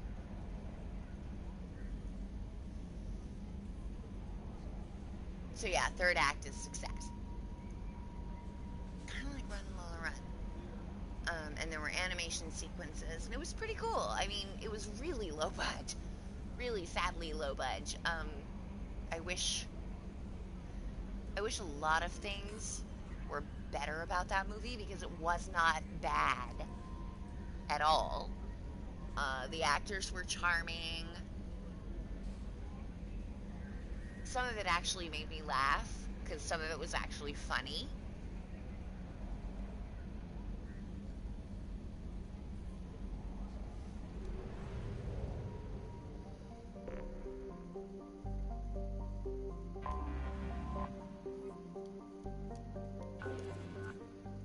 You were moderate. Yeah. We don't want to waste too many probes on you. What if we missed? We have 75% of this health system. Yeah, roger. is not gonna be rich probably at all. Moderate probably, I'm gonna guess. Spot on, Gwenny!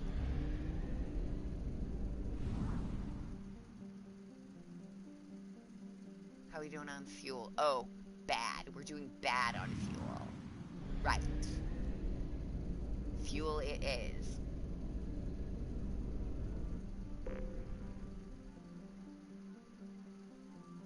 While we're here, might as well snag the probes as well.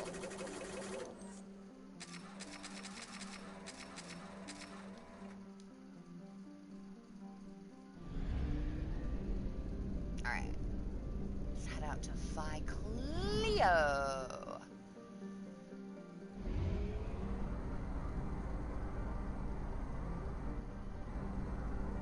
Is it Cleo? It is Cleo.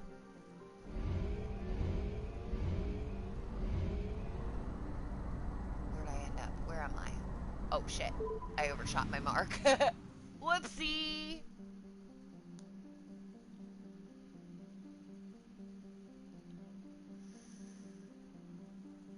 They have these weird segments where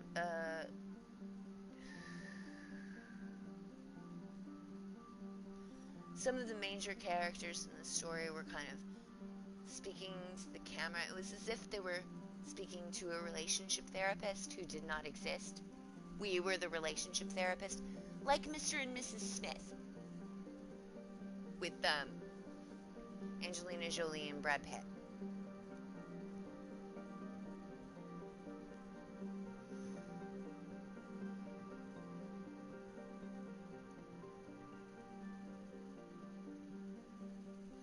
To an extent, I think those sequences fleshed out some of the minor characters.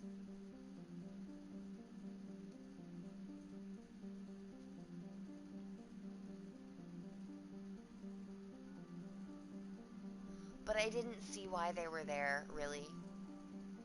I didn't think that those minor characters necessarily needed to be fleshed out. Like, there were these two minor characters. There was,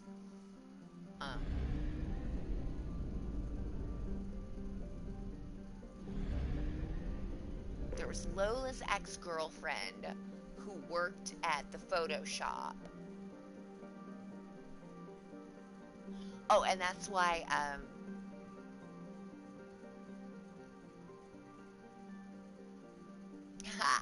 that's why Casey, the girlfriend, couldn't get the prints, because I guess this print shop girl closed the place down when she knew, because she's Lola's ex. It's a whole weird thing.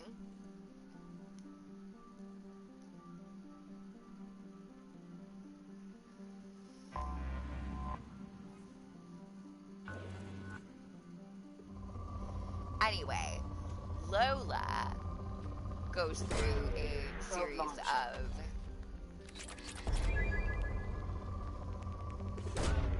probe away. Ridiculous scenarios, basically, just trying to get the photographs to this bar and save her relationship with the chick who looks like a cross between Courtney Cox and Sherilyn Fenn. Which, I mean, girl, I get it. Probe away. I would too. Launching probe.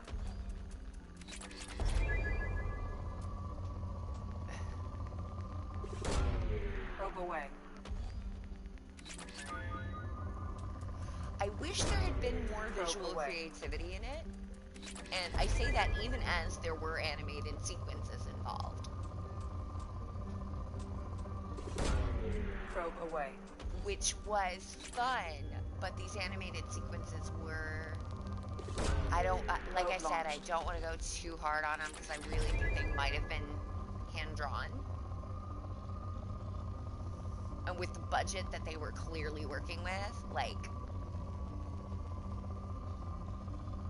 if it was, I can't be too mean, you know. Probe away. It's just, you know, sometimes you have a tiny budget, you've got to make it go as far as it possibly can. Launching probe. We're not talking like Neil Breen levels of terrible here, you know, in terms of filming and green screen stuff, but and there was definitely a lot of creativity involved.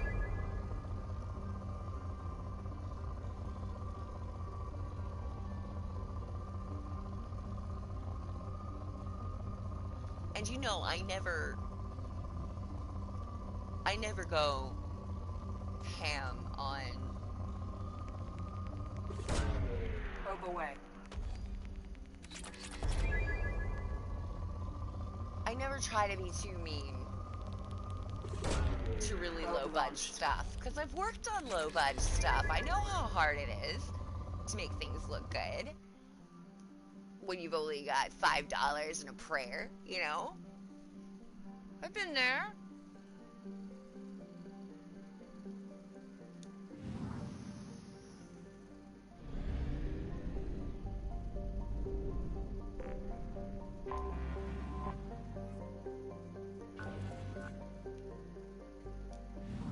And most of it was played for laughs. Most of the story, you know, the tropes and stuff, I think it was really self-aware.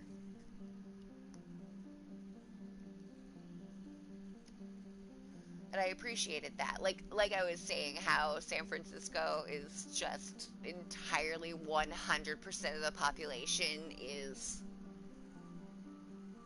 so very gay.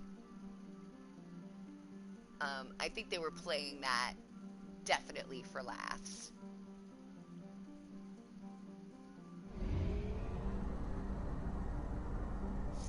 %. Oh yeah, because we haven't gone to Alpha Draconis yet.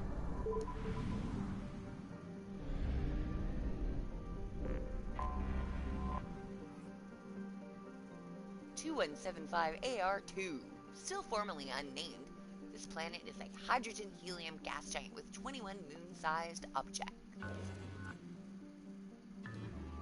Hold on. Yeah, you have no resources. Why would I bother with you? And that's where we help Jacob. Alright. We're not helping Jacob yet. He can wait.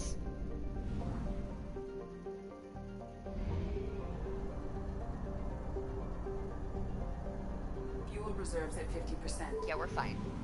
We're fine!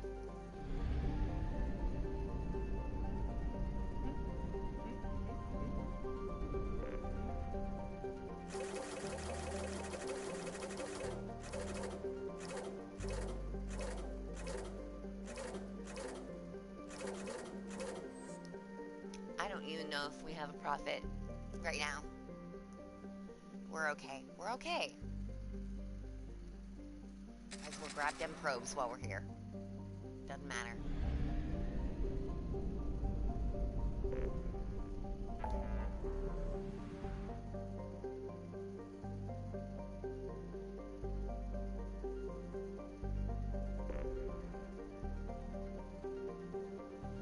Yeah, I think that particular cliche was played for goofiness, and you know, it made me laugh every time. I'm not gonna lie.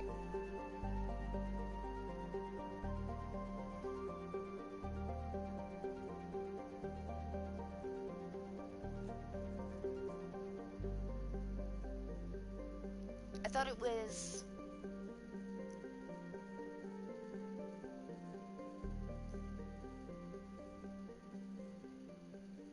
definitely one of the more creative romantic comedies I've seen recently.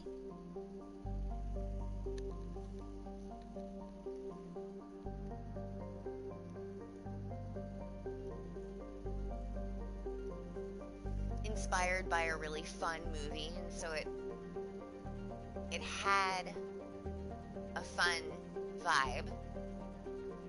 It just wasn't wasn't as high energy, I'd say, as Run Lola Run, but I don't think it was meant to be. I don't think it wanted to be that. I think they took the concept and ran with it with a lesbian romantic comedy, and for a romantic comedy, which is not my favorite genre. I mean, I've got some movies that I really do love in that genre, but overall, it is not my jam.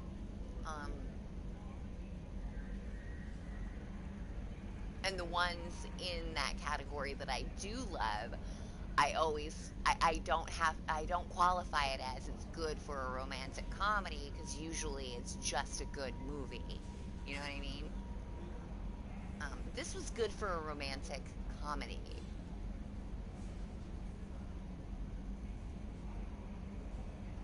I do think that a lot of it was very creatively thought out, and the actors, they really did their best. They were very charming, all of them.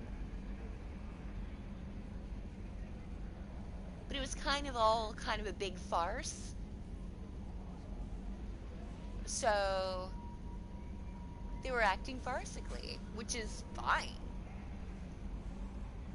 because it's meant to be that heightened sense. So that was good. I just don't think they necessarily applied all of that visually in the way that they could have.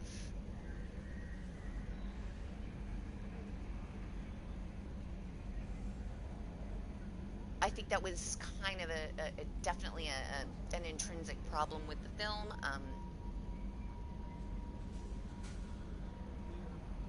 And I'm not always like huge. I don't have to have the visuals always. It's not always necessary, but it was basing itself on the concept of Run Lola Run, which is highly stylized, very visually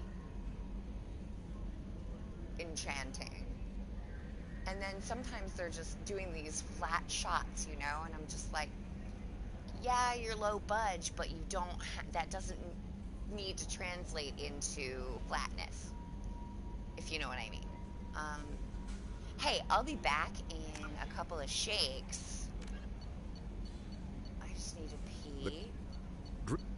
The flagship of the rogue Didn't we learn X-Spectre, about Sovereign Saren before? Arcturus.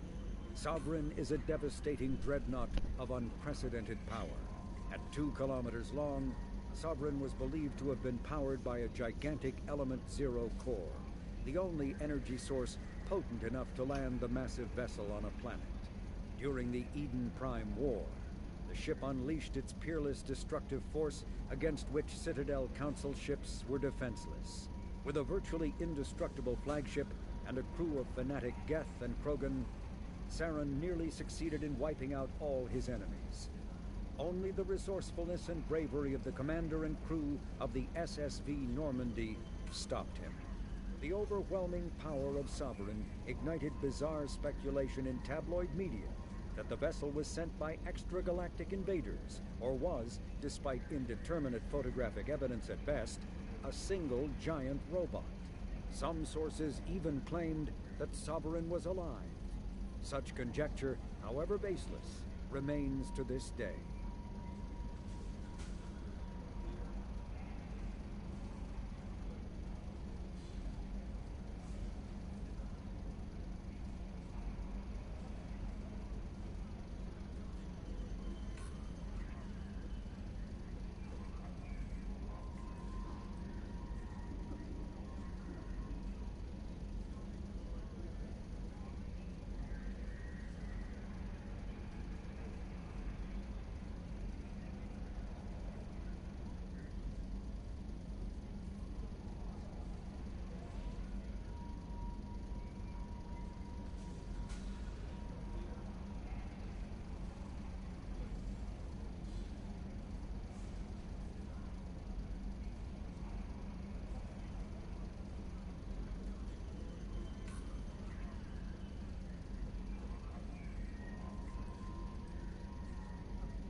Okay.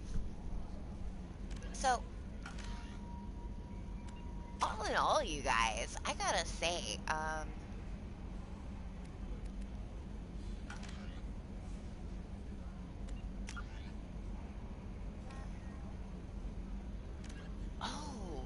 the MSV Strontium Mule.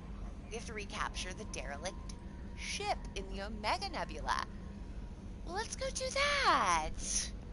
Let's go do that.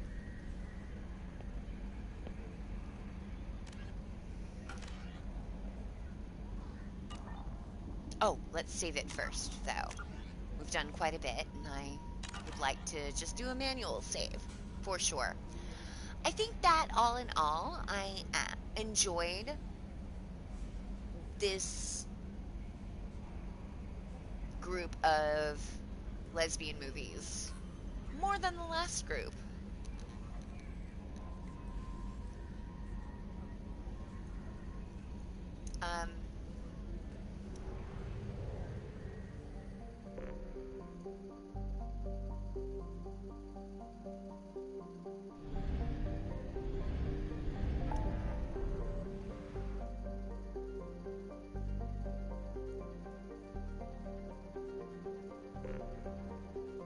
I Care a Lot was refreshing in that its tropes had nothing to do with the protagonist being a lesbian. The story had nothing to do with the protagonist being a lesbian.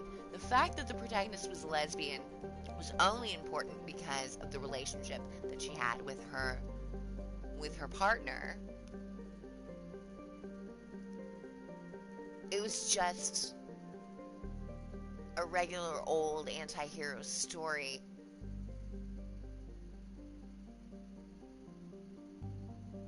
Where the protagonist happened to be a lesbian. It's always refreshing.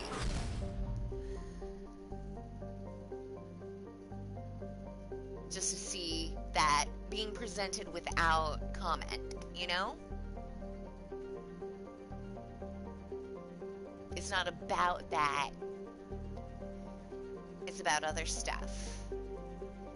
But here's this person who exists in the world because queer people exist in the world, and it's not always about being that, you know? Hell, for some of us, it's very rarely about being that.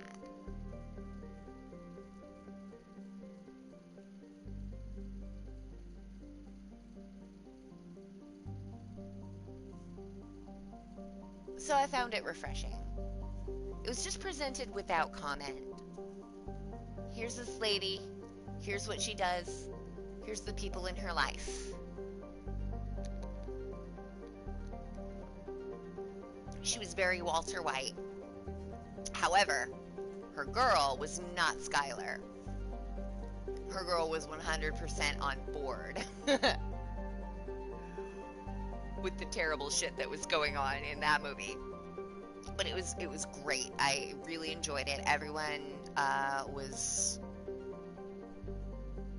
working their hardest.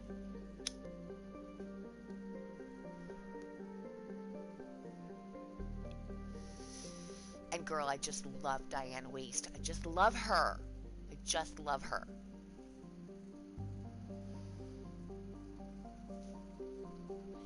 And Gone Girl and Tyrion are not that bad either. Pariah was phenomenal. I am not into coming of age movies that much, but this one was so on point. And it rang so true in many ways.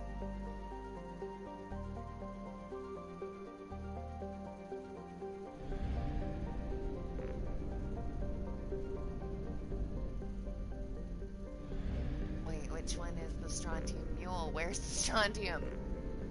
Are you not going to tell me? Oh, no, you are. Yeah, thank goodness. I was like, but there's so many places in the Omega Nebula. Where am I supposed to go, man? What am I supposed to do? Game over, man.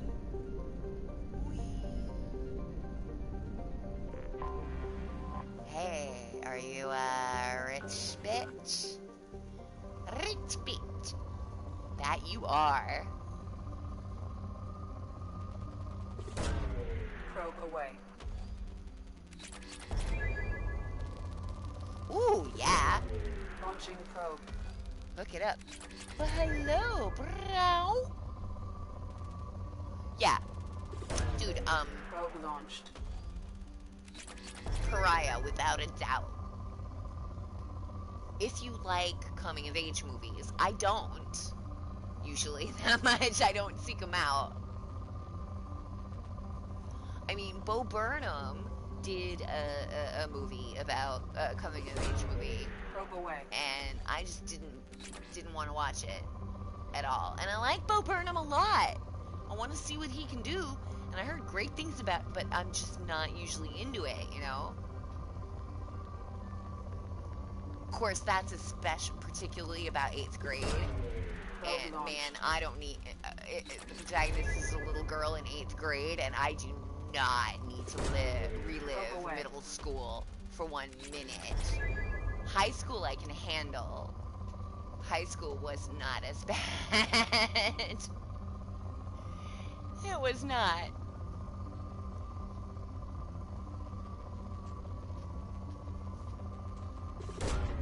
Probe launched.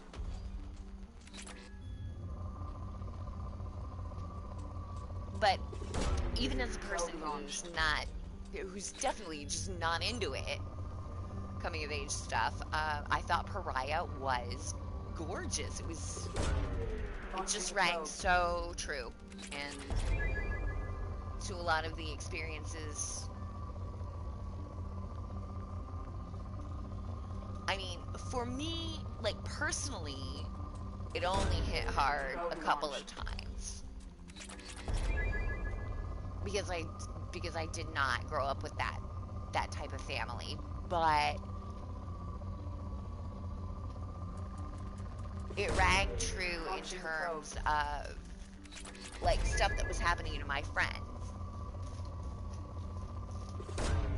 Launching probe. And if you want to, I gotta look up actually the name of the lead actress in that because she was so good, and I just want to make sure I shout her out. Is that the 2011 film Pariah? Is that the one? Yeah, that's the one. Okay. Alike was played by Adepero Oduye. Adepero. She's fantastic. I loved her so much.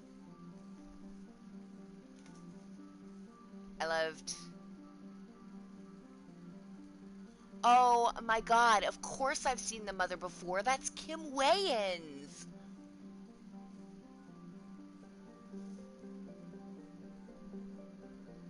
That was Kim Wayans was the mother, and she was so good. She was like the worst.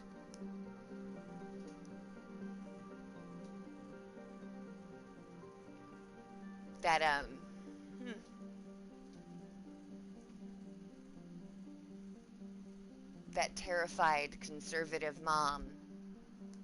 Kim Wayans was so good. I knew I'd seen her before. I knew I had seen her before. Alright, I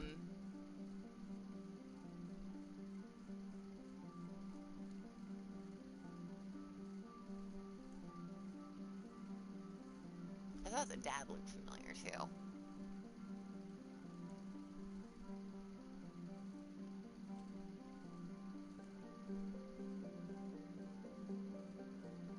Oh shit, he does a lot of voice acting. His name is Charles Parnell.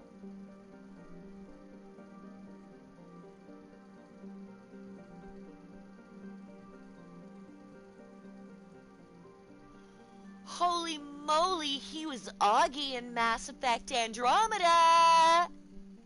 We have a Mass Effect connection.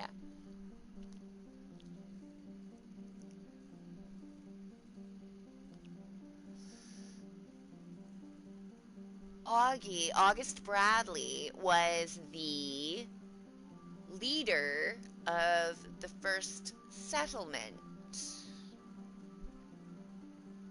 which was called... fuck, I don't remember.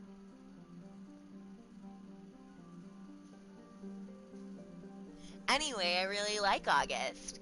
He is the one who comes to your rescue in the fucking Liam loyalty mission. When all is lost, Augie fucking pulls your ass out of the fire. Love it.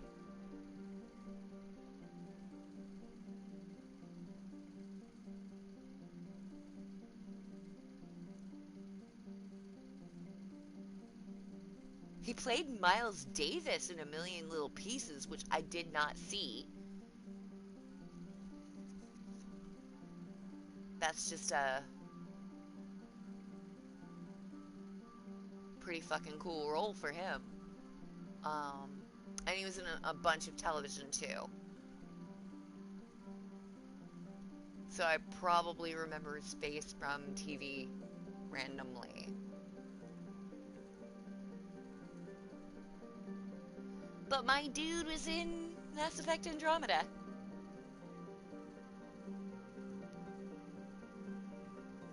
I had to check it out. Anyway, yeah, I really liked Pariah a lot. I definitely think it was my favorite of the three. Even though I don't like coming-of-age movies, it was just that good. It was that good for a coming-of-age movie. It was just a good movie. Straight up, a good movie.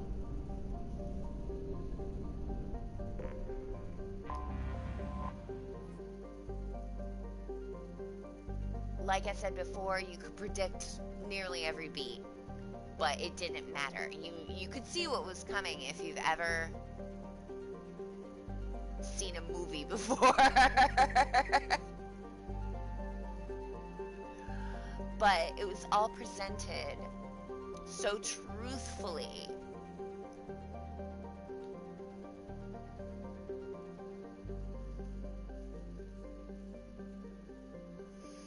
The dynamics of friendships,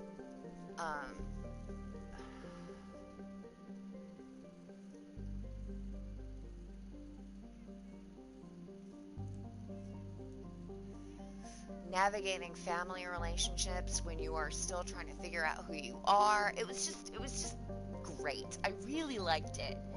It was a good movie. Pariah. See it. Maybe even if you don't like coming of age movies, because I fucking don't that much. I don't want to live through that again. But because it sucked.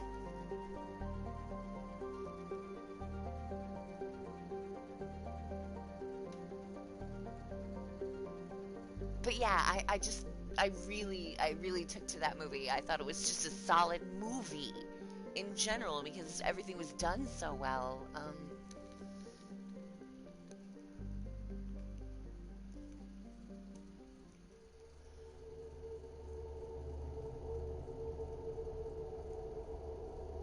The tropes made sense. They fit. They worked. Every single one of them. I can't get mad at that.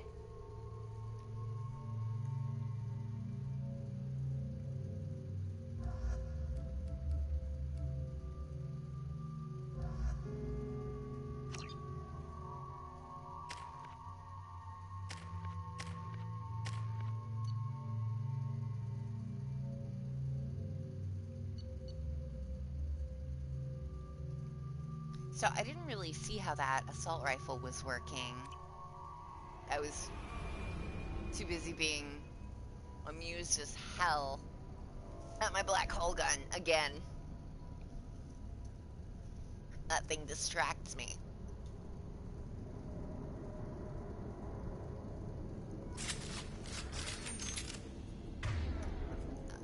just,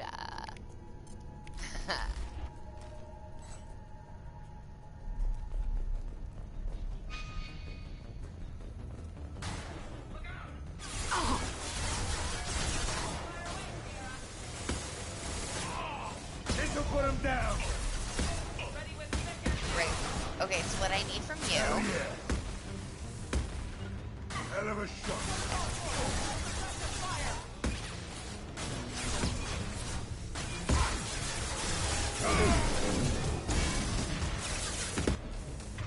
Fucking Zaid.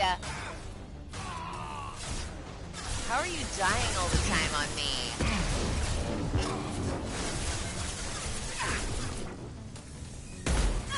Fire in the hole.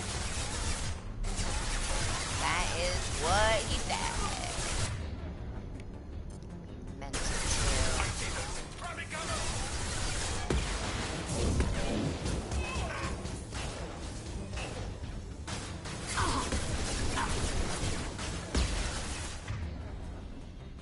You're not even using it.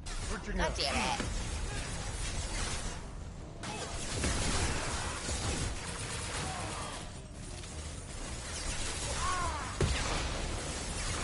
Dude, again?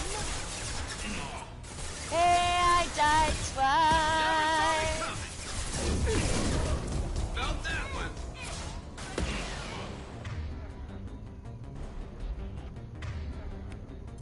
Zaid, stop dying. Okay, sweetheart. Honey.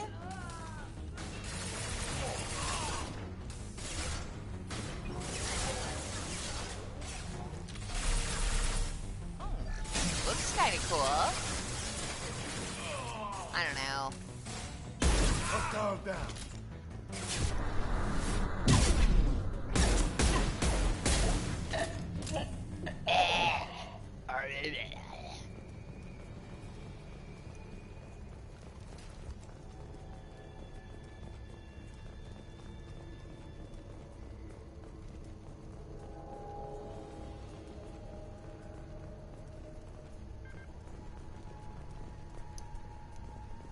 Third one. Along came Lola, then came Lola. I forgot the name already.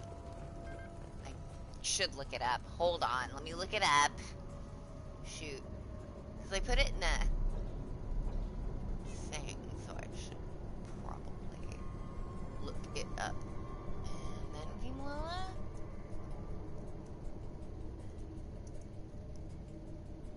It was and then came Lola. Okay. And that one's 09? Really? Okay.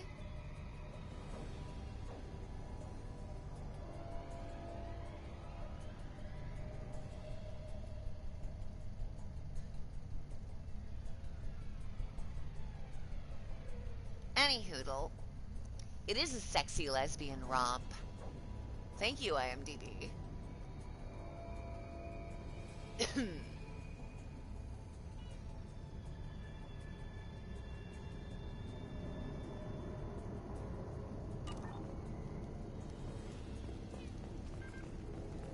This was my least favorite of the three, but it was by no means unpleasant to watch.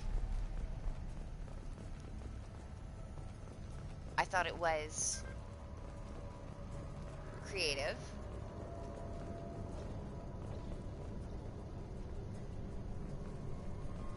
They took a fun concept and ran with it, so to speak.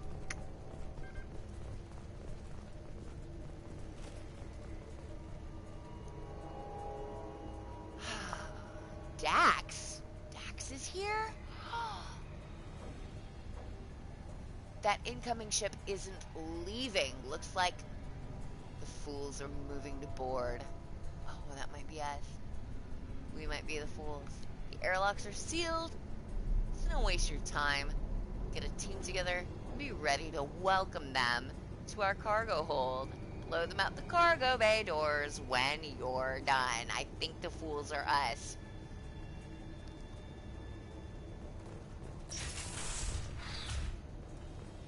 What were they doing here? Some nefarious shit, Garrus. That's what I think. Hi, sunshine. Hi, sweet girl. Hello. Oh, aren't you pretty, girl?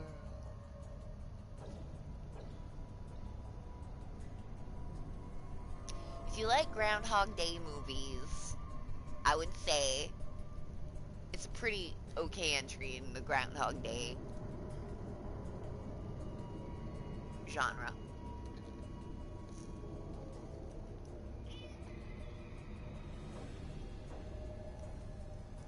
It was okay. They really seemed to be working hard and trying their best. And I thought the actors were charming. And a lot of the tropes that they employed, I think they were doing deliberately for laughs, which is always just fine by me, as long as you definitely communicate that that's what you're doing. A lot of the dumbest stuff, you know. The meter maid was my favorite character. Who the hell played the meter maid, by the way? I'm curious.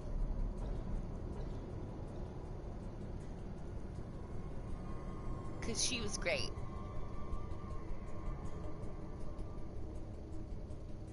Meter maid was Angelina Martinez. She was fantastic. She's my favorite character. Interesting little note. Okay, so this is a trope or a stereotype that I've heard of, but you don't often hear about meter maids except for in, you know, large city, like super big city contexts. But so it's not like an overused trope here. About meter maids being pretty dumb, you know? They definitely played that one for laughs.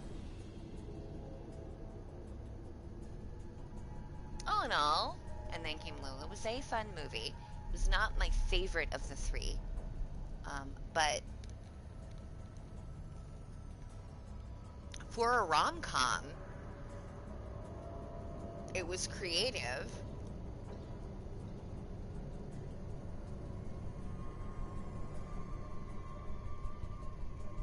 And I gave a shit for more than 15 minutes. I gave a shit enough to watch the ending of it. Not just because I had to, because I committed myself to myself to do Tropes versus Lesbian Movies Volume 2, but because I actually wanted to see how they resolved it. Some of the stuff was how they resolved it, but what are you gonna do? Kind of wrapped up. But there was more to it than just that. There were relationship dynamics that were interesting, and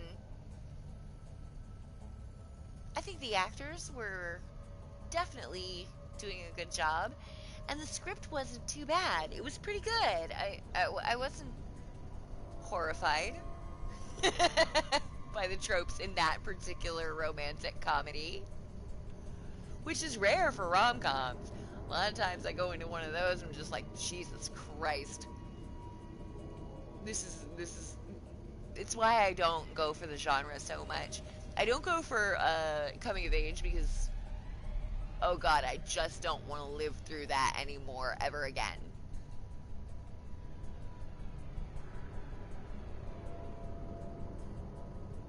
And also, most child actors are terrible, so, I mean, it's gotta be, I won't even go for the Bo Burnham one. I won't even watch it. It's not that I refuse to watch it, I just, like, I forgot it existed until Inside came out. Anyway, we can talk about Inside later. Not trying to talk about a het cis white guy on my Pride broadcast.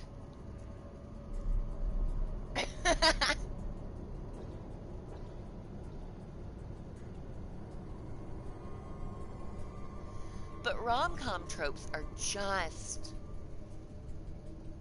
irritating to me. And I know the thing is about tropes is that it's just what they're all over the place. It's just what you can tolerate, what you like, what you don't like,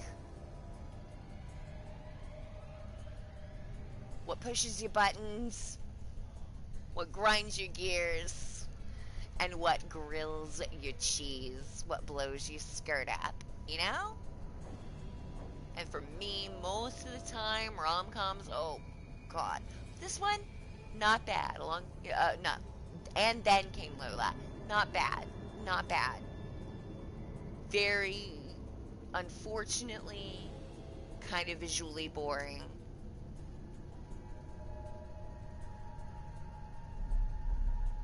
Which I wouldn't care that much about if it weren't based on one of the more visually interesting movies out there in the world, like hyperkinetic, crazy stylized visuals. If you're gonna base your idea on Run Lola Run, you need to do better cinematography. At the very least, you need to consider more interesting cinematography, and it does not cost any more to move your camera in an interesting way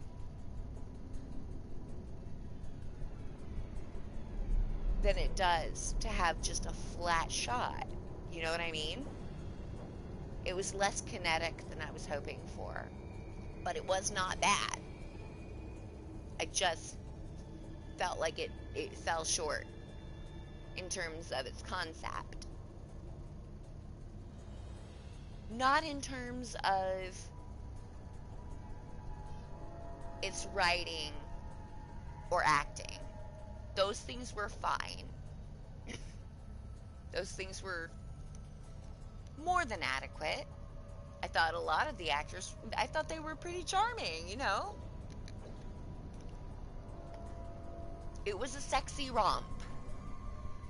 I was just hoping that if you're gonna, like, put out in your marketing that it's, you know, a take on Run Lola Run, that you would have more visual,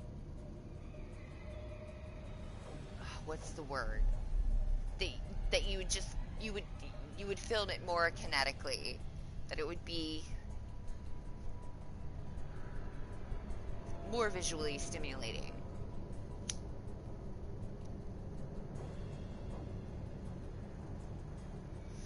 But the romp is right, and the farcical silliness definitely there. I laughed at the lesbian rom-com, so I can't really say too much horrible about it, because it wasn't horrible, it was fine. It was good. All airlocks sealed. I wasn't bored.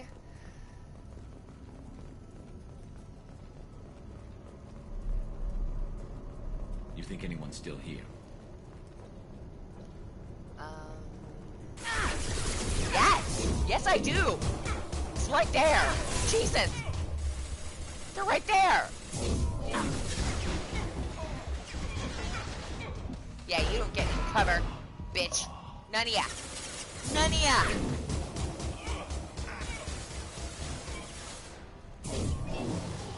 Oh, shit. I missed.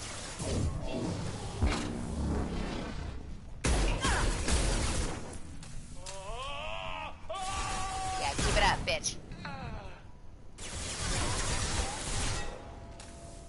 Really? Is it just you and me right now? Just you and I. Just you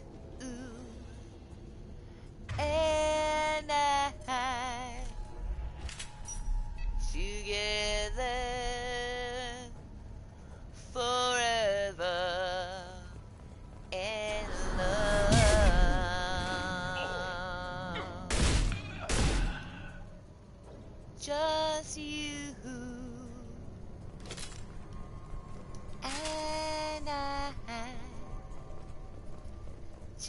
just you and I together forever in love, we go strolling together in love, we go strolling forever.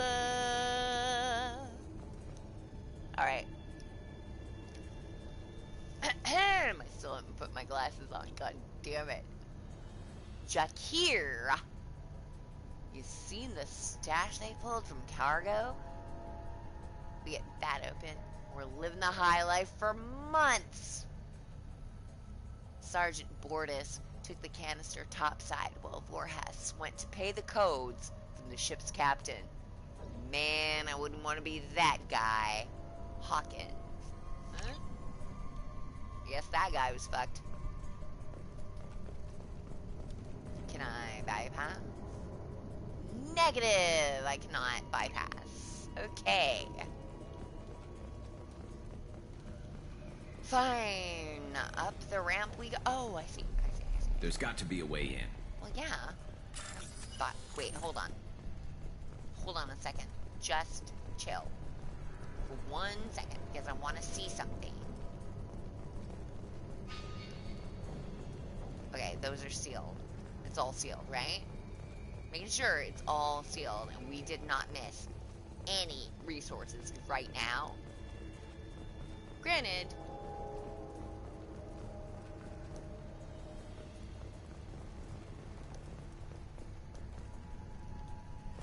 we just went around and got some resources, but like if there's wall safes or money. Alright. Or hell. Precious metals, I don't care. Okay, now that's the thing we read. Alright, no, we're cool.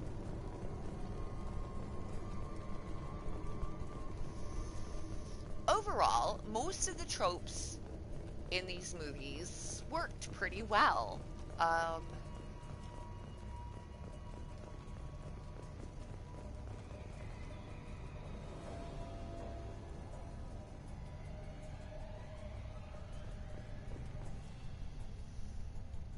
Most of the tropes in these movies were intrinsic to their primary genre rather than gay movie. You know what I mean?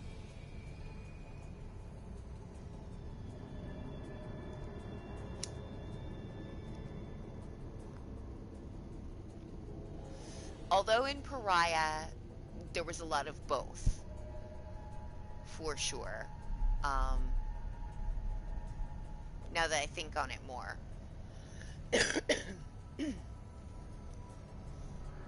Coming of age, definitely, but also gay coming of age, specifically. But they worked, either because they were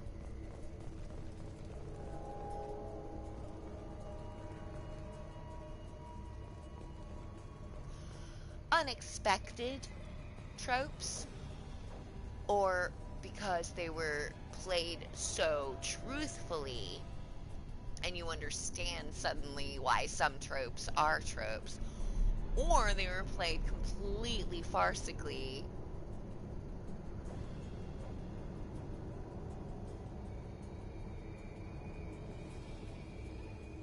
These movies have nothing in common except for that they have gay protagonists, which I love. I love that. I love that I get to talk to you about 3 movies with lesbian protagonists, and they're completely different. This is I know sometimes it seems rough.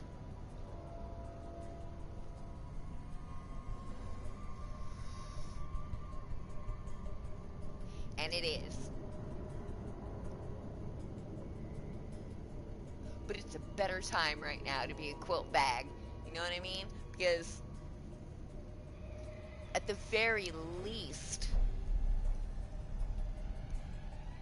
I can talk to you about 3 super gay movies. Well, I would say 3 movies in the gay bag. And they're completely different from one another. Their tropes are different. Their concepts are different. Their creative insights are different. And I think that's a reason to be proud.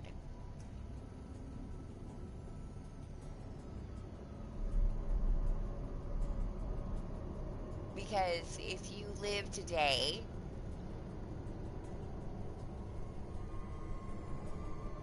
and you're a queero like me, maybe you had a little something to do with that.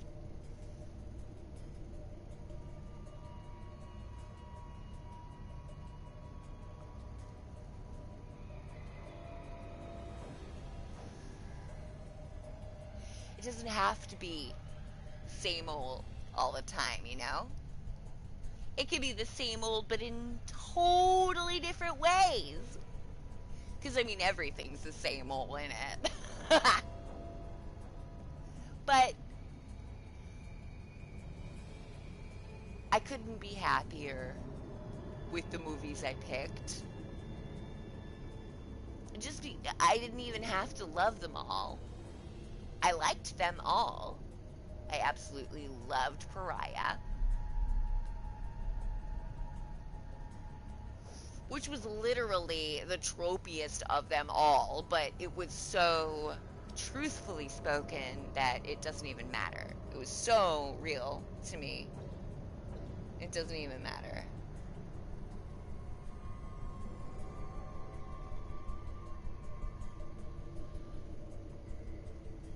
I really had a good time with these, and they were completely different from one another.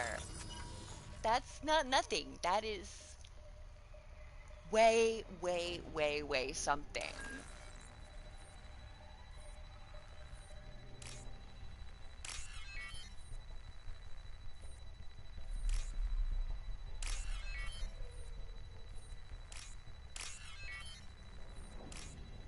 And if you don't want to feel proud, you can just feel happy. That should do it.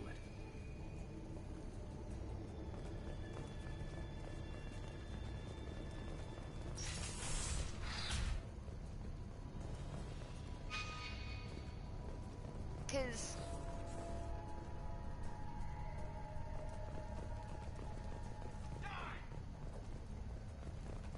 who's telling who to die?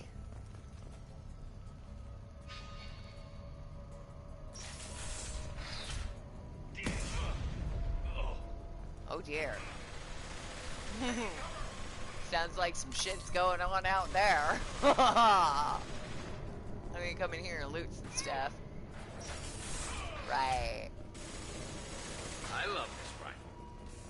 Well, I'm glad again that you love that rifle.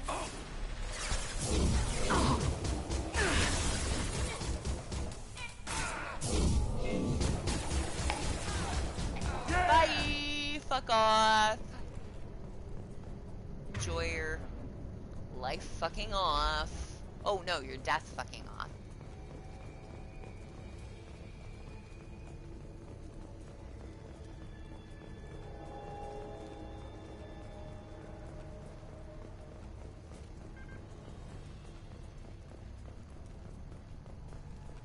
And you know, a lot of what I liked was that most of the tropes just didn't have to do with gaiety, you know?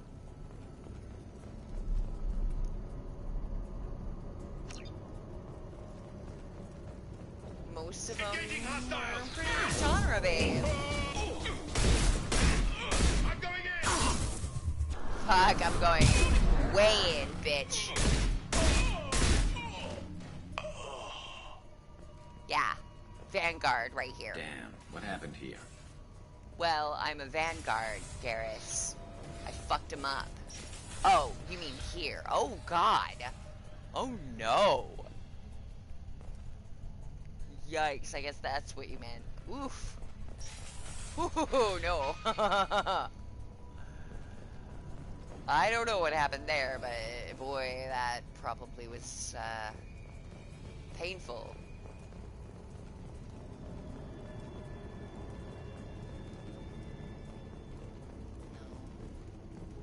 I don't know who the hell you think you Missing. are, but step 1 foot on the bridge and you'll pray for a quick death.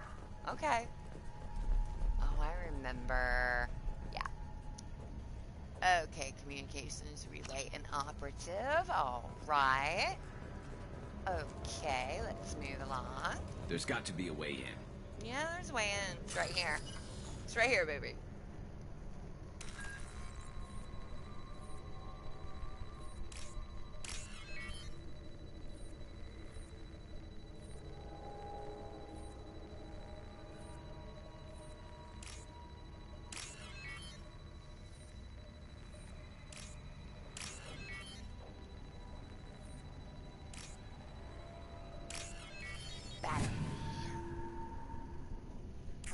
That should do it. I hope so. Because I gotta pee. So, I suppose I'll just have to go through this. Choose your cover.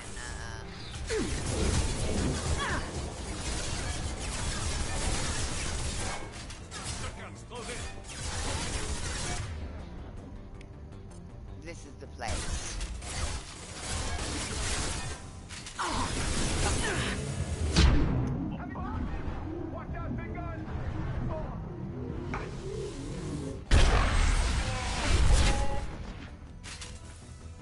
Boys, you take care of these two boys.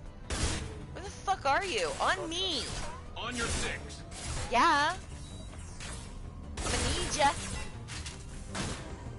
I just took care of all but 2 guys in the room. Boys. Taking position. You got it. Please.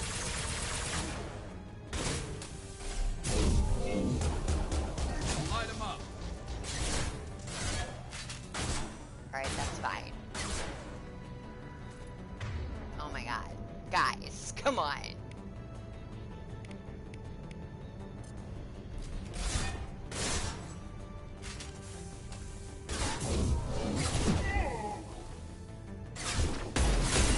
Lost shield. Shit. Fellas. Fellas.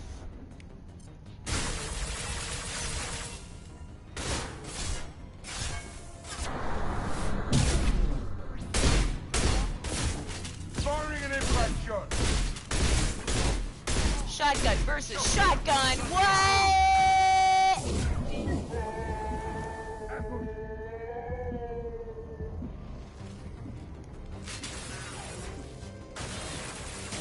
Oh, there's guys behind us. Interesting. Oh, it's Doogies! Doogie? This should slow them down. It should. I thought I saw... Yes. Fuck. Who's shooting at me? Where? Oh, there you are. Okay. Oh, okay. All right. Okay.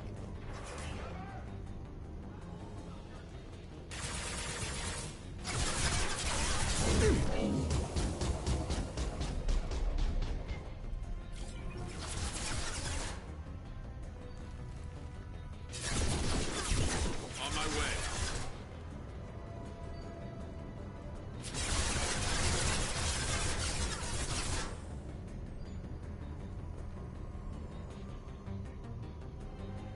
On your 6.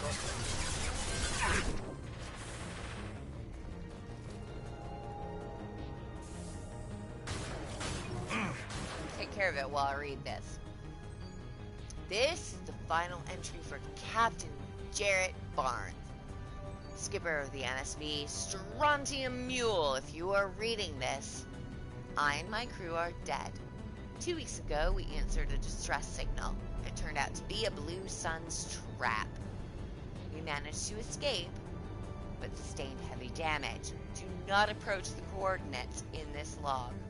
If you find the canister in our cargo hold, you are welcome to its contents.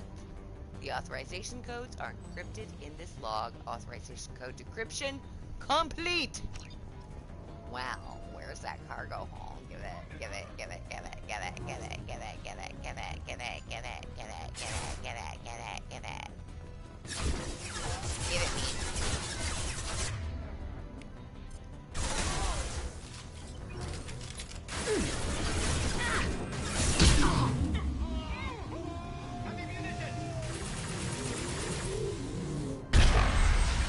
Oh god, it makes me so happy. It's the best weapon I've ever had. I love it so hard.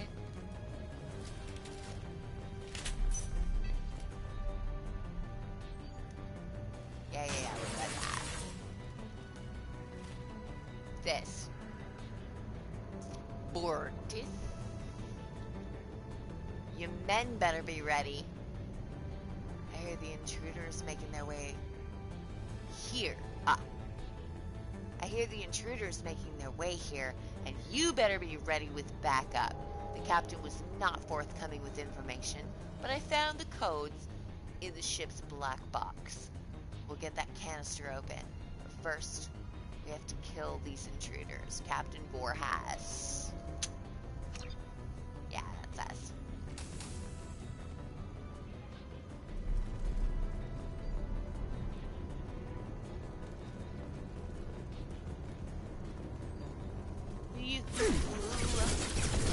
Alright.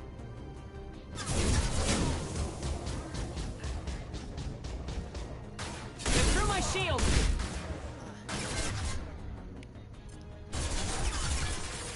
Actually, right now.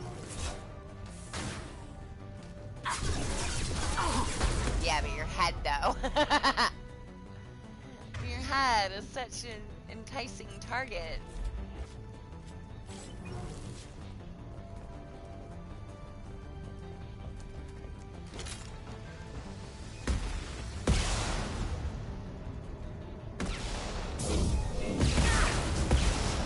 Fucking shit.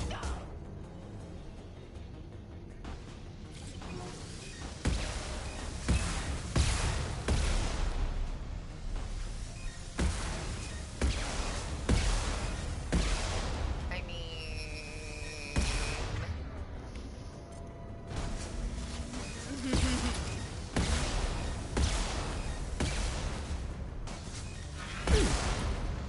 No shields!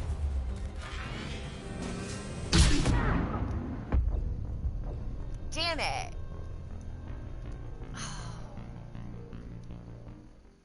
It was too tempting. I just wanted to see them spaghetti-fied. It's so satisfying.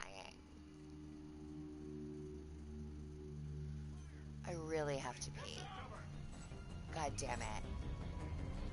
There's got to be a way in.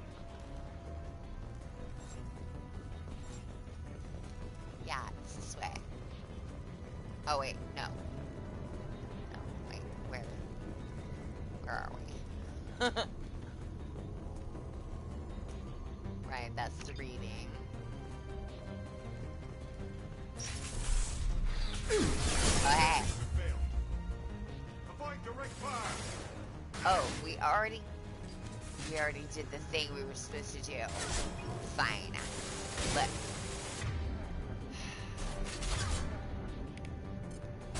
Go ahead.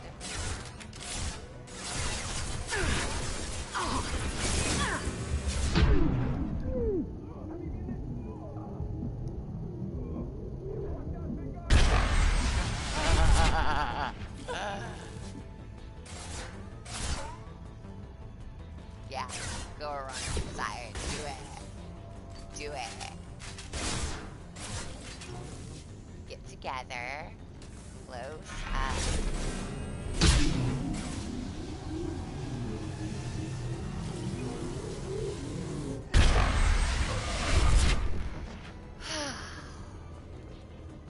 God, that feels good.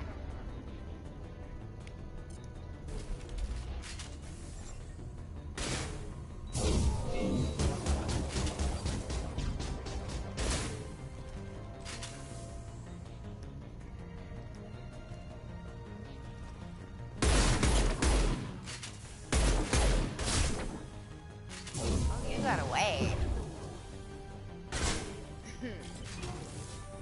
Where's my boys? After you. I'm with Get you. on me. Where are you? What are you doing? Fucking target that guy. Lock and load. My pleasure. Are you fucking serious? That guy right there. Get him. Lock and load.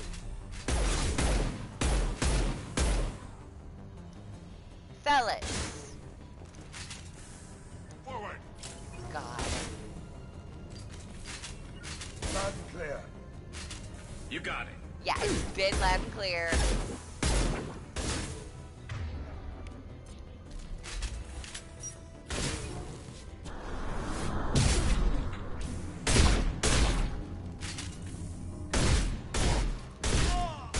Ambush. So Sit down.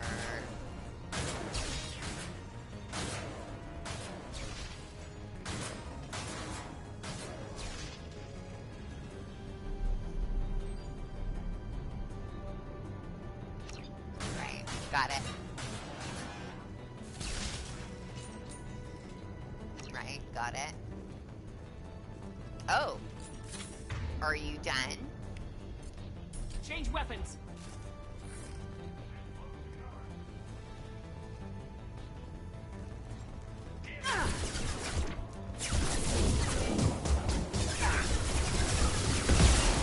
Oh, I'm gonna die.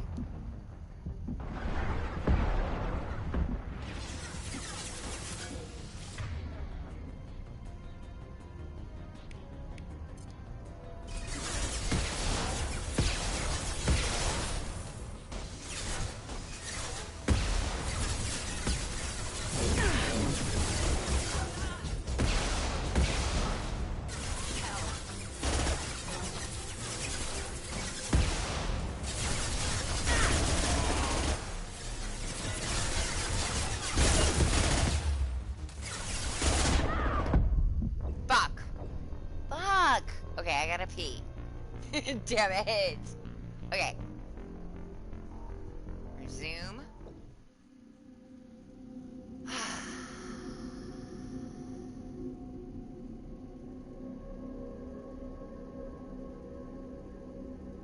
Total fuck tunnel. Ugh. Alright.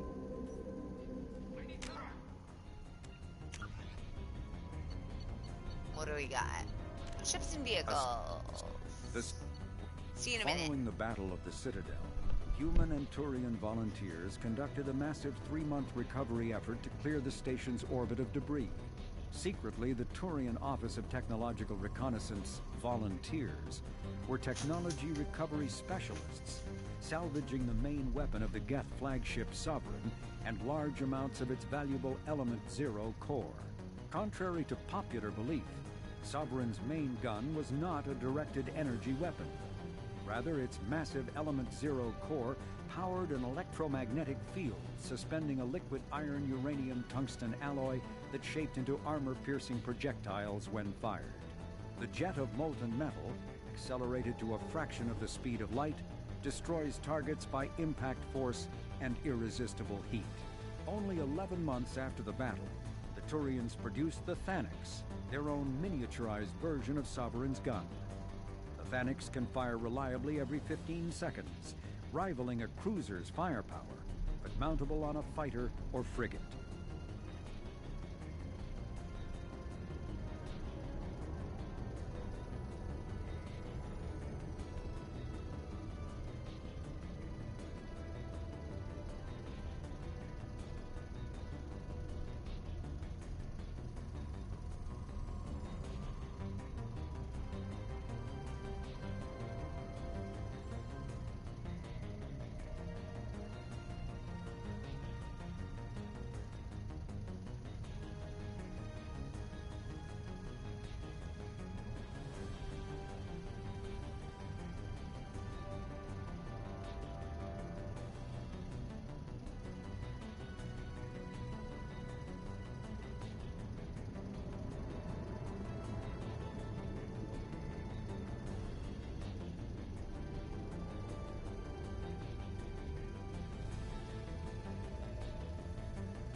have no idea if I'm overfeeding my cat.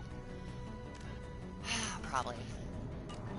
Now that I know the mom in Pariah was Kim Wayans, There's got to be a way in. I gotta say, dude, she was fucking fantastic. Like, Here we go.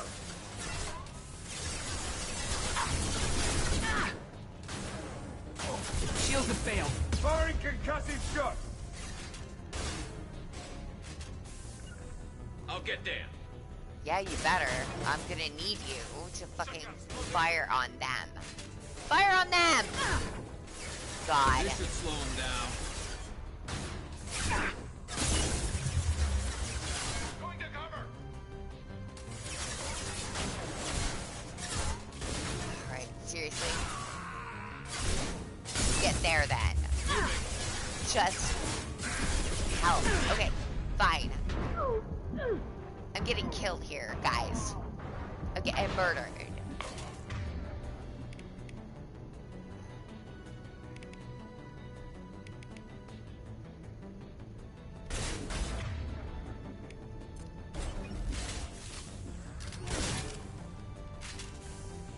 Cover me.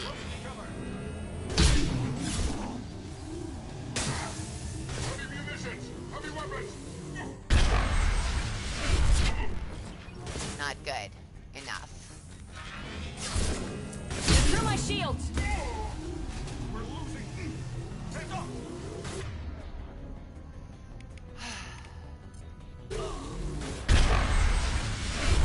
Ha! Ambush.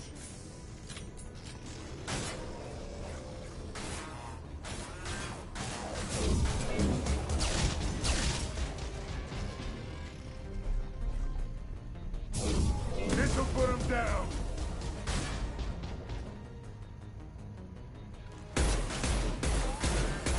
Hey! So, what Kim Wayans did, which was phenomenal. Oh, hi, Garrus. Was convey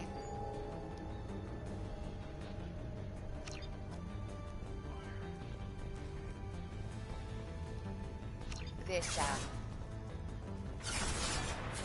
absolutely desperate woman.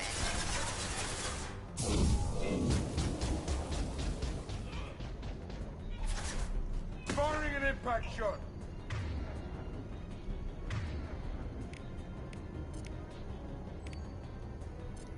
I don't know, try a flashbang? Lost shields.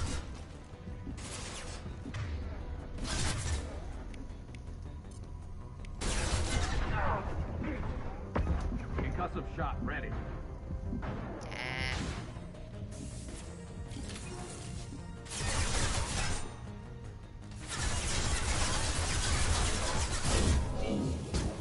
Everything in her life is just Sit down.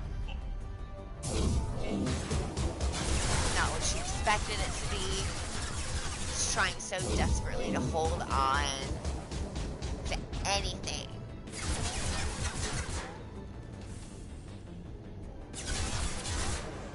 Her quiet desperation is one of the best things in Pariah.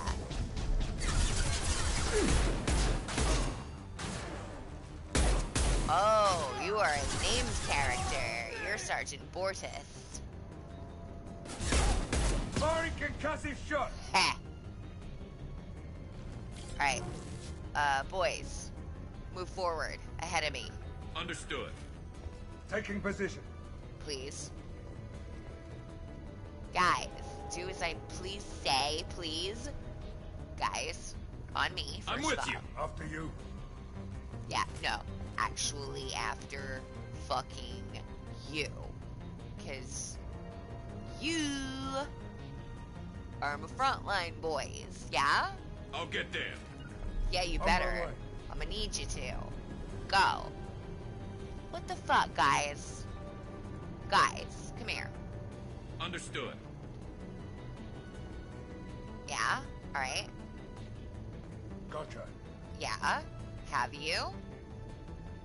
No, clearly you haven't. You got it. You got On it. me, please. Boys. Good. Saeed, good. Sit down. Garrus. Honey, I'ma need you right.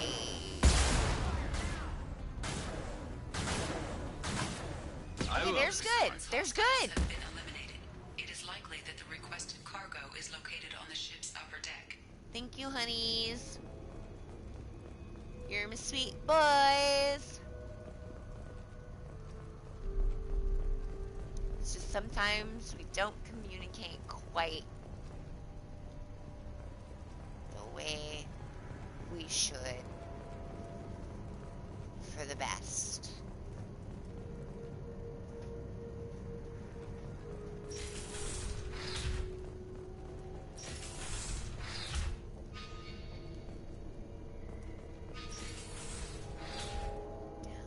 Stay out.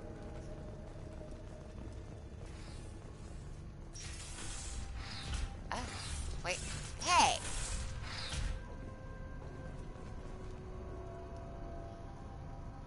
FTL drive damaged and repaired with substandard parts.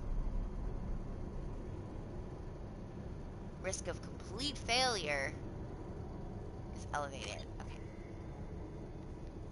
Really, really, really, really, really need new glasses. I'm not wearing my glasses right now.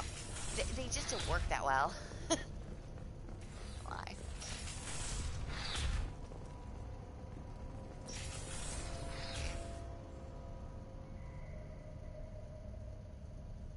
Yeah. We've already read that. Okay.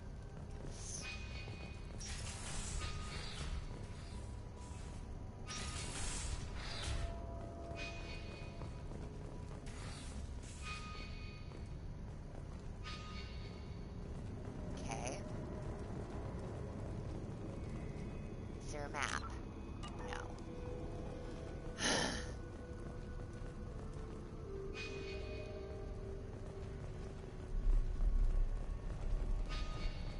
Okay.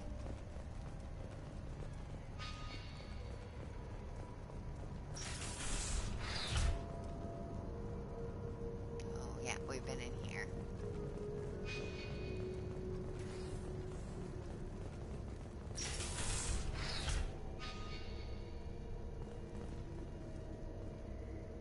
Hold up.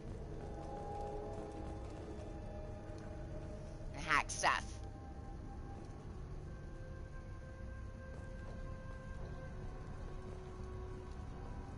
Why won't it let me hack stuff? Okay. Take the iridium. I'll recover the payload.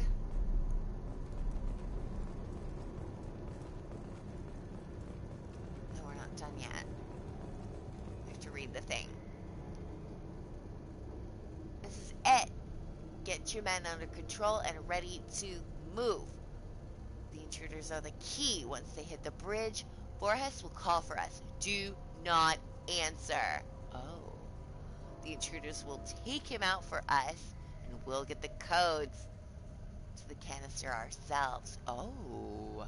At that point, take out anyone on your list. With fewer men left, the bigger the prize for each of us, Sergeant Bortis. Dude, they killed each other probably before we could even kill ourselves.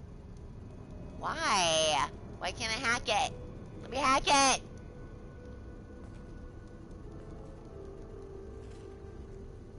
Dude, if I have to reload...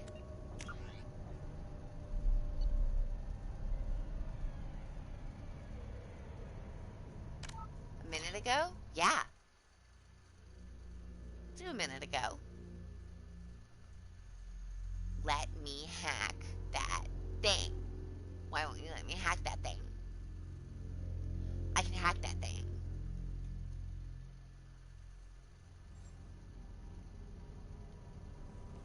Hack it.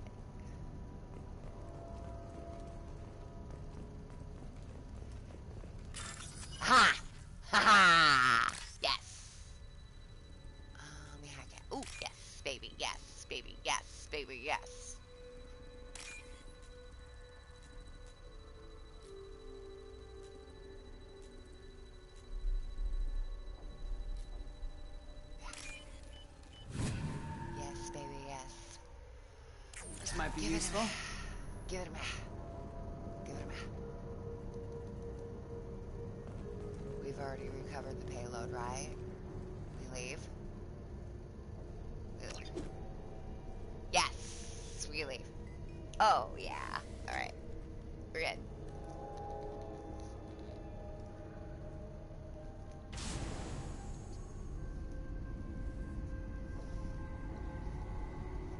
I think we're having a really productive discussion.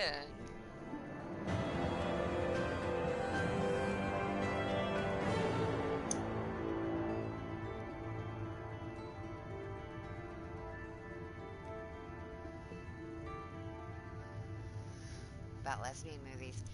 And a really productive goddamn session of Mass Effect 2.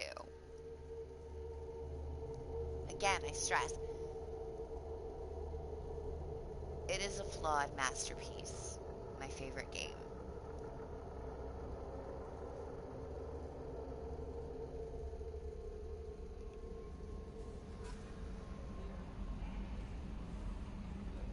Commander, you've received a new message at your private terminal. Oh. And one of the major flaws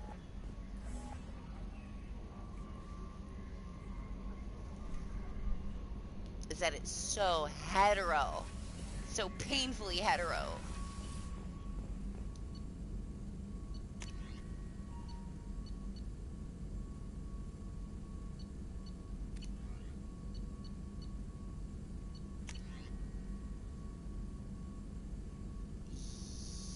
Yes, please, heavy skin weave.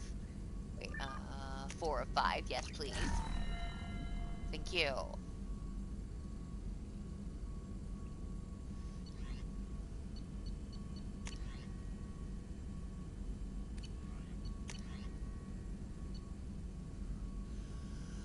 I gotta go find these in the world.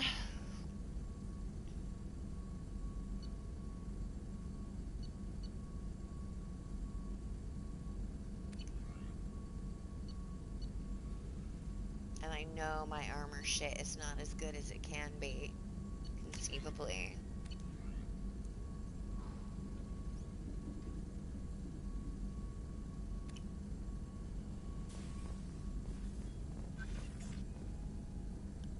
Morden. Still need to get to Tuchanka, Shepard. My students being held by Bloodpack. I know. I'll talk to you later, Morden. They don't want to talk to me until I fucking fix their problem. I get it. But you know who will talk to me even if I don't fix their problem? Saeed and Kasumi will.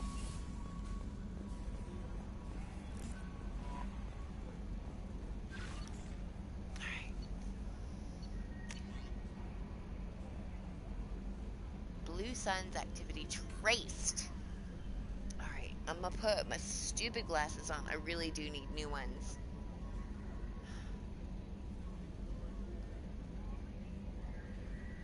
I just don't know where to go.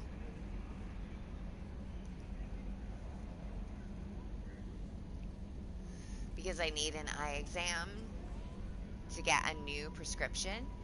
And if you go to an optometrist and you get a prescription, can you go somewhere else to get the glasses? Because most of them are all-in-one shops, and I don't like that. I don't like that. Hey, from Cerberus Command, we did a little due diligence on this Lieutenant Locke and his rendezvous with the Captain Voorhas. The coordinates we obtained as the last known location of the MSB Strontium Mule have been added to your galaxy map. It turns out that the Mule is carrying valuable cargo, including intel of a sensitive nature. We'd like you to track down the Strontium Mule and recover that cargo.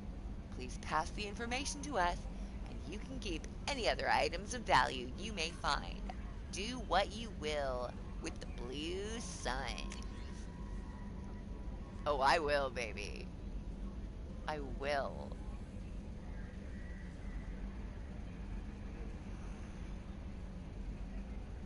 Oh, what will the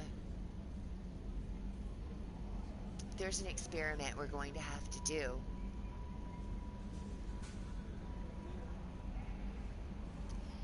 It is going to be a failure, but I have to see. We'll have to do the whole thing over again, but I know what the cane does. I have to know what the black hole gun does. Oh my god.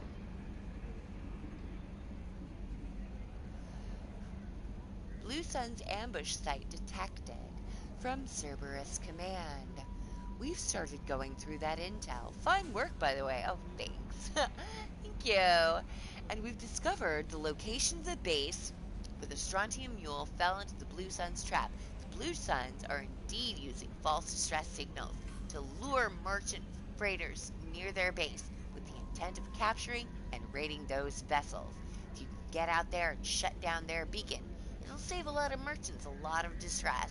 It'll also strike a blow to the Blue Suns as a whole. The base is on planet Sanctum, Decorus System, Sigurd's Cradle. We've uploaded coordinates to the galaxy map. So much fun. I'm having fun. Are you having fun? I'm having fun.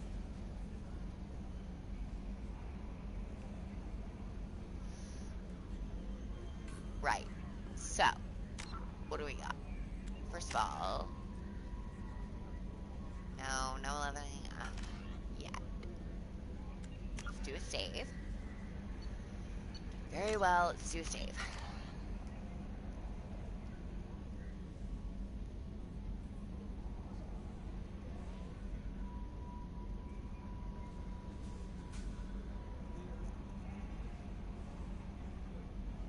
Ooh, I'm low on wine, and it's nearly 3:30 in the morning. We're not done yet. I gotta finish my wine before I'm done.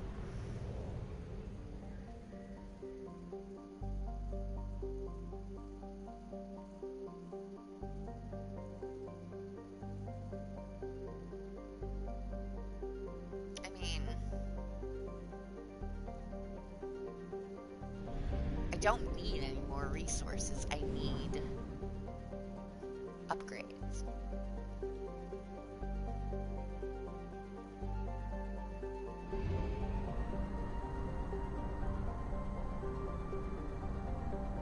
I mean, I can get more resources. If NASA...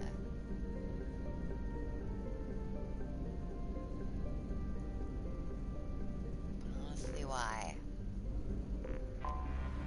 Are you rich? I bet you're rich. So rich. Probe away. I mean, Probe away. getting the resources.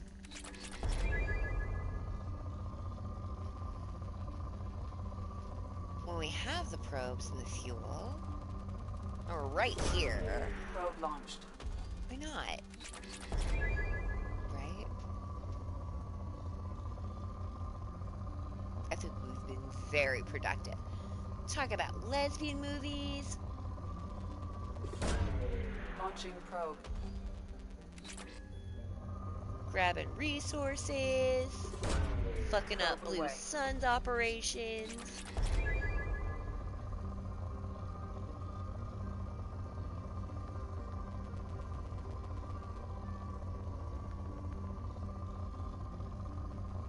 Saving randos.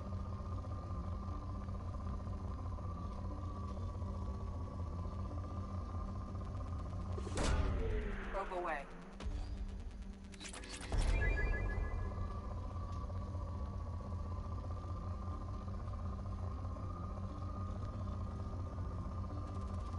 Oh.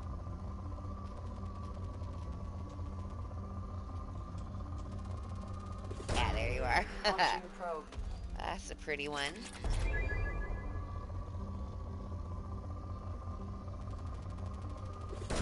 It's a pretty good Probe one, too. launched.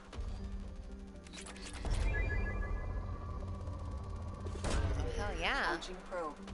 Platinum for days. Wow, we're swimming in platinum all of a sudden. Probe launched.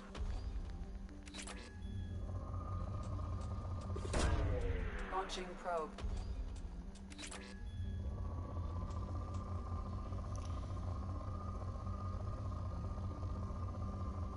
I heard they were patching some of the perks that you get Probe launched. from having like extra resources from one game to the next. I really hope. Probe away. If you have extra resources in Aspect 2, they just let you go with it. I don't know if it's true.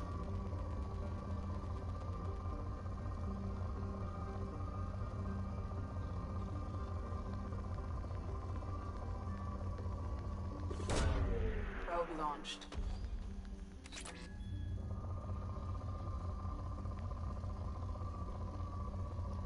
We'll hit this until we're at 30 probes, I think. Well, wait, hold on.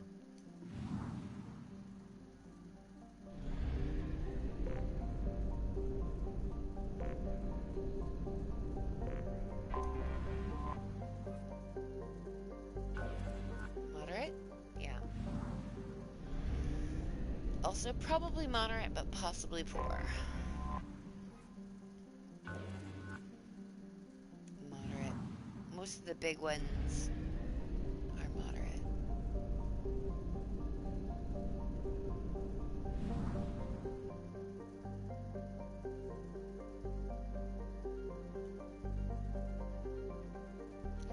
There is way too much. It's overwhelming.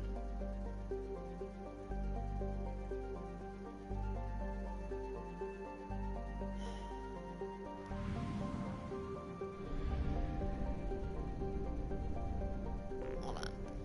I need to check something. Okay, I have 32 probes.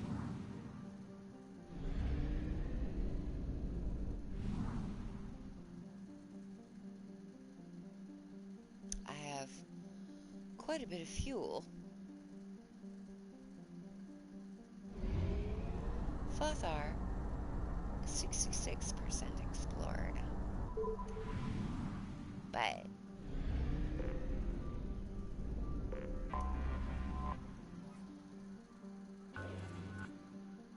that's a rich boy.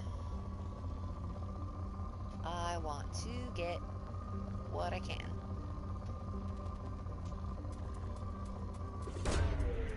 While we're scanning. Because it's not every day I get to do this. Probe launched. I mean, I could do this every day.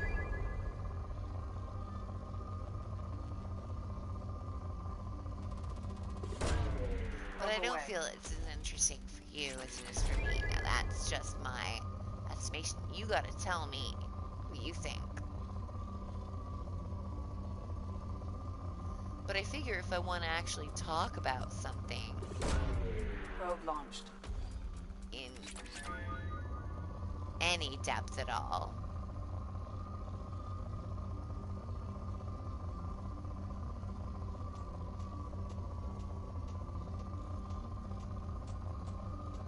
I sort of have to do that then, because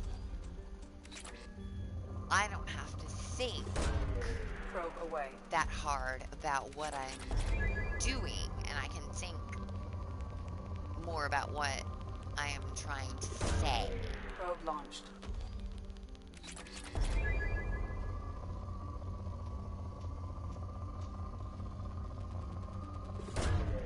Launching probe.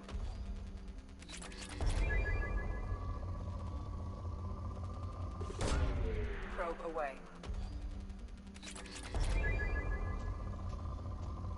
So, I hope that you had a good Pride Month. I know that right now, Probe away. the weird fucking Puritans are Puritaning. all over the place. Probe away. Like they always do. And right now it's really scary. Sometimes for... Probe launched. especially trans people.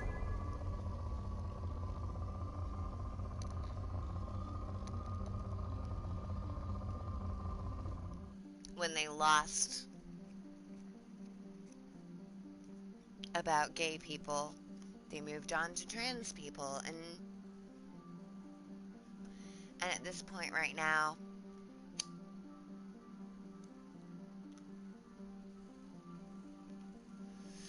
trans people are getting the Probe launched.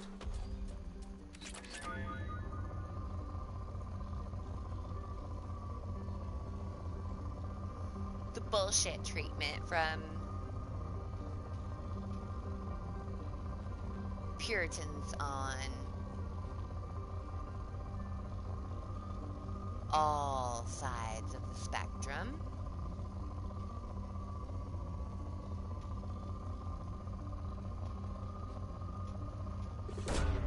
Probe launched.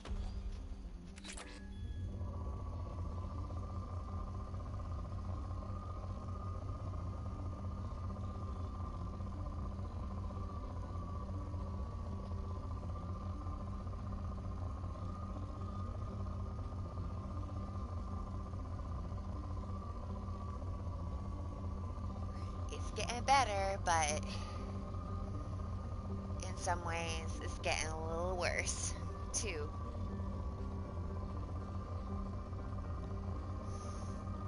We move a minute forward.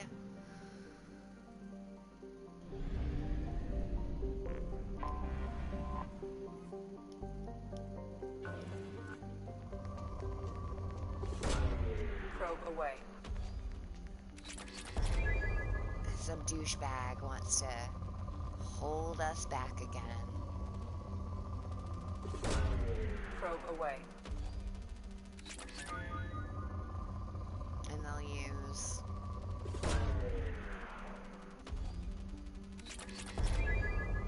any meaning, anyway, meaningful, meaningless, any way they can.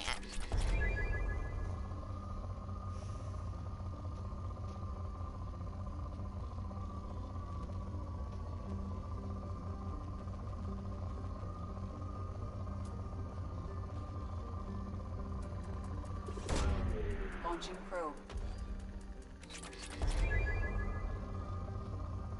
But you know, Probe launched.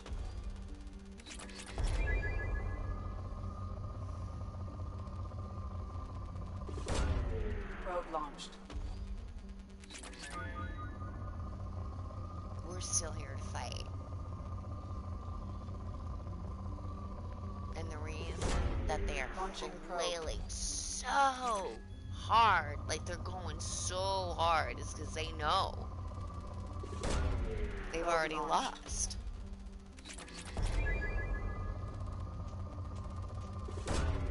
Probe away.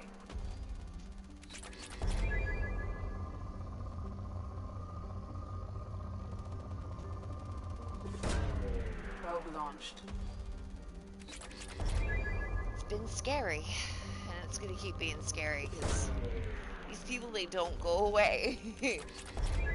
These weird authoritarian, weird Puritan weirdos, they just don't seem to ever go away.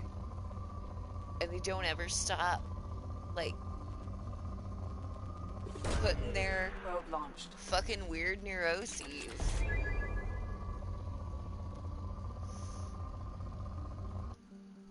all over everybody.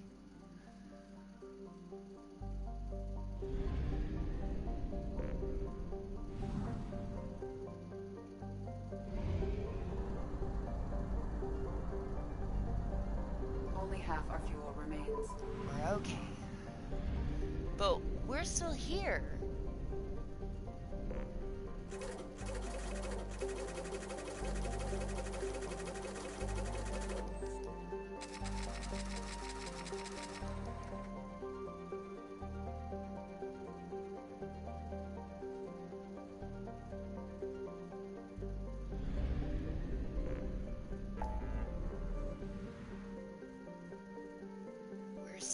here. And we're not gonna stop.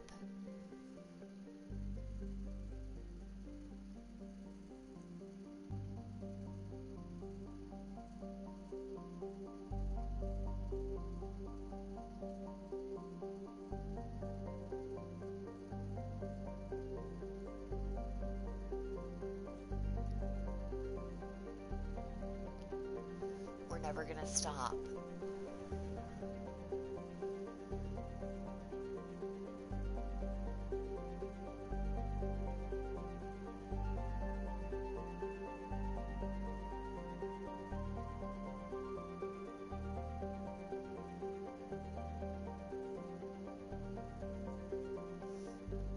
So in Pride Month, we take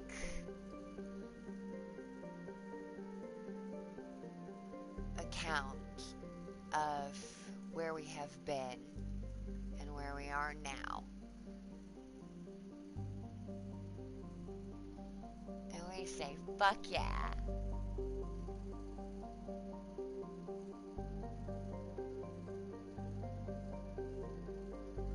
Because as relentlessly, idiotically, pointlessly horrible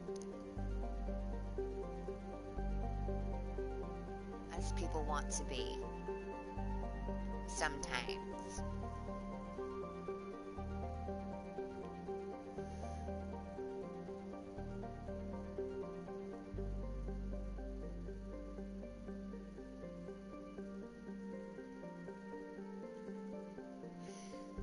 their hatred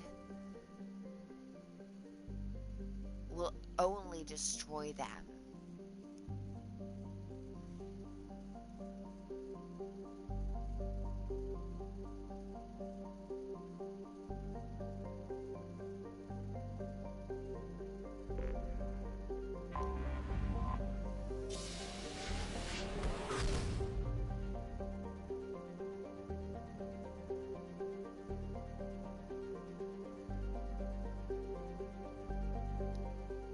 Can only destroy them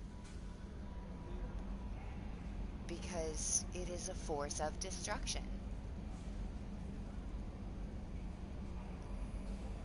Destruction is not inherently bad. It's just if that's all you got, man, you take the hammer to yourself, don't ya?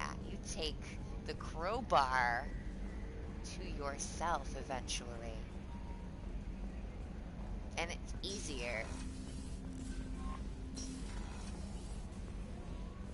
Sometimes.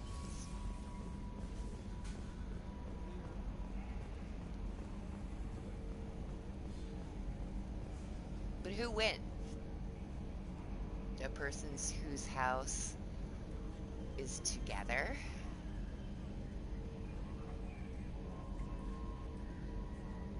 Or a person whose entire neighborhood got crowbarred? We just gotta outlast them. And I know.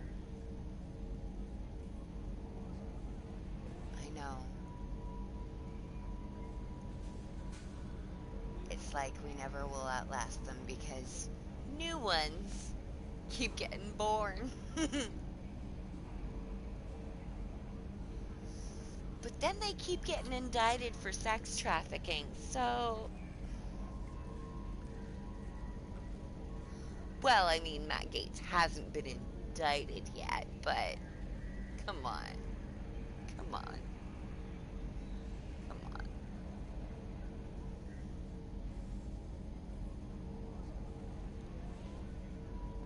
It's...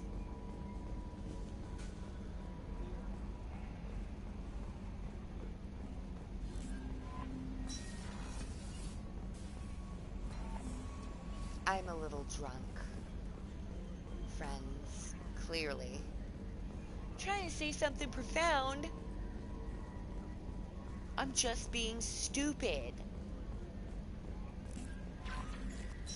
It's what I do. All the fucking time. How about this? how about I fuck entirely off until tomorrow night? That sounds like a plan. Thank you so much for joining me this evening. I had a wonderful time talking about lesbian movies with you and just doing random scanning I haven't had a meal stuff. that good in a long time. I didn't think Rupert had it in him. Oh, they like our meals. Yeah, I had a good time. And I hope you did too. If you enjoyed hanging out with me this evening, please consider subscribing to the Quinny Be Dead channel. I broadcast every Tuesday through Friday after 10 p.m. Eastern. It's iffy. Hit the bell. You'll be notified. Blah.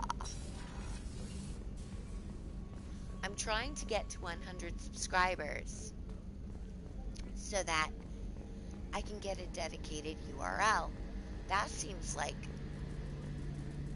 a pretty neat thing to have since I've had this fucking channel since 2006. So, help me out, won't you? Subscribe! Then I don't have to do this stupid call to action every time. Hey, also, Friday night on Twitch, Michelle and I are going to be playing Dauntless. Go check us out, 6:30 p.m. Eastern, twitch.tv/theblarg. That's THEBLARGH, the Blarg. We play Dauntless. We talk shit. It's amusing. I hope that you have a fantastic night. I'm going to sleep. I almost got killed by an 18-wheeler tonight. Jesus Christ. Happy fucking Pride, everybody.